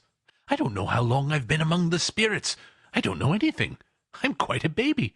Never mind, I don't care. I'd rather be a baby. Hello! Whoop! Hello there!" He was checked in his transports by the churches ringing out the lustiest peals he had ever heard. Clash, clang, hammer. Ding, dong, bell. Bell, dong, ding. Hammer, clang, clash. Oh, glorious, glorious! Running to the window, he opened it and put his head out. No fog. No mist. Clear, bright, jovial, stirring cold. Cold, piping for the blood to dance to. Golden sunlight, heavenly sky, sweet fresh air, merry bells. Oh, glorious, glorious! "What's today?" cried Scrooge, calling downward to a boy in Sunday clothes, who perhaps had loitered in to look about him. "Eh?" returned the boy, with all his might of wonder. "What's today, my fine fellow?" said Scrooge. "Today?" replied the boy. "Why, it's Christmas Day." "It's Christmas Day," said Scrooge to himself. "I haven't missed it. The spirits have done it all in one night. They can do anything they like. Of course they can. Of course they can. Hello, my fine fellow." "Hello," returned the boy. "Do you know the poulterers in the next street but one, at the corner?" Scrooge inquired. "I should hope I do," replied the lad. "An intelligent boy," said Scrooge. "A remarkable boy. Do you know whether they've sold the prize turkey that was hanging up there? Not the little prize turkey, the big one." "What, the one as big as me?" returned the boy. "What a delightful boy," said Scrooge. "It's a pleasure to talk with him. Yes, my buck." "It's hanging there now," returned the boy. "Is it?" said Scrooge. "Go and buy it." "Walker!" exclaimed the boy. "No, no," said Scrooge. "I am in earnest. Go and buy it, and tell them to bring it here, that I may give them the direction where to take it. Come back with the man, and I'll give you a shilling. Come back with him in less than 5 minutes, and I'll give you half a crown." The boy was off like a shot. He must have had a steady hand at a trigger who could have got a shot off half so fast. "I'll send it to Bob Cratchit's," whispered Scrooge, rubbing his hands and splitting with a laugh. "He shan't know who sends it. It's twice the size of Tiny Tim. Joe Miller never made such a joke as sending it to Bob's will be." The hand in which he wrote the address was not a steady one, but write it he did, somehow, and went downstairs to open the street door, ready for the coming of the poulterer's man. As he stood there, waiting his arrival, the knocker caught his eye. "I shall love it as long as I live," cried Scrooge, patting it with his hand. "I scarcely ever looked at it before. What an honest expression it has on its face. What a wonderful knocker. Here's the turkey. Hello! Whoop! How are you? Merry Christmas!" It was a turkey. He never could have stood upon his legs, that bird. He would have snapped 'em short off in a minute, like sticks of sealing wax. "Why, it's impossible to carry that to Camden Town," said Scrooge. "You must have a cab." The chuckle with which he said this, and the chuckle with which he paid for the turkey, and the chuckle with which he paid for the cab, and the chuckle with which he recompensed the boy, were only to be exceeded by the chuckle with which he sat down breathless in his chair again, and chuckled until he cried. Shaving was not an easy task, for his hand continued to shake very much, and shaving requires attention, even when you don't dance while you're at it. But if he had cut the end of his nose off, he would have put a piece of sticking plaster over it, and been quite satisfied.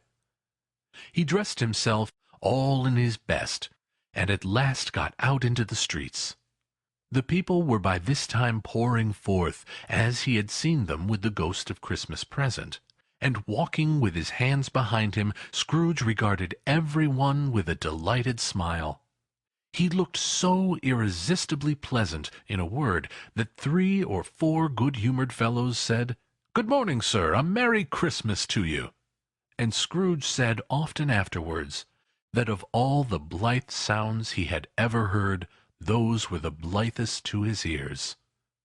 He had not gone far, when coming on towards him he beheld the portly gentleman who had walked into his counting-house the day before, and said, "Scrooge and Marley's, I believe?" It sent a pang across his heart to think how this old gentleman would look upon him when they met, but he knew what path lay straight before him, and he took it. "My dear sir," said Scrooge, quickening his pace, and taking the old gentleman by both his hands, "how do you do? I hope you succeeded yesterday. It was very kind of you. A Merry Christmas to you, sir." "Mr. Scrooge?" "Yes," said Scrooge, "that is my name, and I fear it might not be pleasant to you. Allow me to ask your pardon, and will you have the goodness—" Here Scrooge whispered in his ear.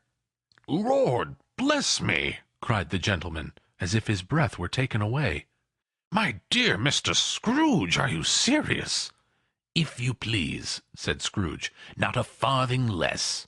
A great many back payments are included in it, I assure you. Will you do me that favor?" "My dear sir," said the other, shaking hands with him, "I don't know what to say to such magnificent—" "Don't say anything, please," retorted Scrooge. "Come and see me. Will you come and see me?" "I will," cried the old gentleman, and it was clear he meant to do it. "Thank'ee," said Scrooge. "I am much obliged to you. I thank you 50 times. Bless you!" He went to church, and walked about the streets, and watched the people hurrying to and fro, and patted children on the head, and questioned beggars, and looked down into the kitchens of houses, and up to the windows, and found that everything could yield him pleasure. He had never dreamed that any walk, that anything, could give him so much happiness. In the afternoon he turned his steps towards his nephew's house. He passed the door a dozen times before he had the courage to go up and knock. But he made a dash, and did it. "Is your master at home, my dear?" said Scrooge to the girl. "Nice girl, very." "Yes, sir." "Where is he, my love?" said Scrooge. "He's in the dining room, sir, along with mistress. I'll show you upstairs, if you please." "Thank ye. He knows me," said Scrooge, with his hand already on the dining-room lock. "I'll go in here, my dear." He turned it gently, and sidled his face in, round the door. They were looking at the table, which was spread out in great array, for these young housekeepers are always nervous on such points, and like to see that everything is right. "Fred!" said Scrooge. Dear heart alive, how his niece by marriage started! Scrooge had forgotten, for the moment, about her sitting in the corner with the footstool, or he wouldn't have done it on any account. "Why, bless my soul!" cried Fred. "Who's that?" "It's I, your Uncle Scrooge. I have come to dinner. Will you let me in, Fred?" Let him in? It is a mercy he didn't shake his arm off. He was at home in 5 minutes. Nothing could be heartier. His niece looked just the same. So did Topper when he came. So did the plump sister when she came. So did every one when they came. Wonderful party, wonderful games, wonderful unanimity, wonderful happiness. But he was early at the office the next morning. Oh, he was early there. If he could only be there first, and catch Bob Cratchit coming late. That was the thing he had set his heart upon. And he did it. Yes, he did. The clock struck 9. No Bob. 1/4 past. No Bob. He was full 18 minutes and a half behind his time. Scrooge sat with his door wide open, that he might see him come into the tank. His hat was off before he opened the door, his comforter too. He was on his stool in a jiffy, driving away with his pen as if he were trying to overtake 9 o'clock. "Hello!" growled Scrooge in his accustomed voice, as near as he could feign it. "What do you mean by coming in here at this time of day?" "I am very sorry, sir," said Bob. "I'm behind my time." "You are?" repeated Scrooge. "Yes, I think you are. Step this way, sir, if you please." "It's only once a year, sir," pleaded Bob, appearing from the tank. "It shall not be repeated. I was making rather merry yesterday, sir." "Now, I'll tell you what, my friend," said Scrooge. "I'm not going to stand this sort of thing any longer. And therefore," he continued, leaping from his stool and giving Bob such a dig in the waistcoat that he staggered back into the tank again, "and therefore I'm about to raise your salary." Bob trembled and got a little nearer to the ruler. He had a momentary idea of knocking Scrooge down with it, holding him and calling to the people in the court for help and a straight waistcoat. "A Merry Christmas, Bob," said Scrooge, with an earnestness that could not be mistaken as he clapped him on the back. "A merrier Christmas, Bob, my good fellow, than I have given you for many a year. I'll raise your salary and endeavor to assist your struggling family, and we will discuss your affairs this very afternoon over a Christmas bowl of smoking bishop, Bob. Make up the fires and buy another coal scuttle before you dot another I, Bob Cratchit." Scrooge was better than his word. He did it all, and infinitely more, and to Tiny Tim, who did not die, he was a second father. He became as good a friend, as good a master, and as good a man, as the good old city knew. or any other good old city, town, or borough in the good old world. Some people laughed to see the altercation in him, but he let them laugh, and little heeded them, for he was wise enough to know that nothing ever happened on this globe for good at which some people did not have their fill of laughter in the outset. And knowing that such as these would be blind anyway, he thought it quite as well that they should wrinkle up their eyes in grins, as have the malady in less attractive forms. His own heart laughed, and that was quite enough for him. He had no further intercourse with spirits, but lived upon the total abstinence principle ever afterwards. And it was always said of him that he knew how to keep Christmas well, if any man alive possessed the knowledge. May that truly be said of us, and all of us. And so, as Tiny Tim observed, God bless us, every one. End of A Christmas Carol by Charles Dickens.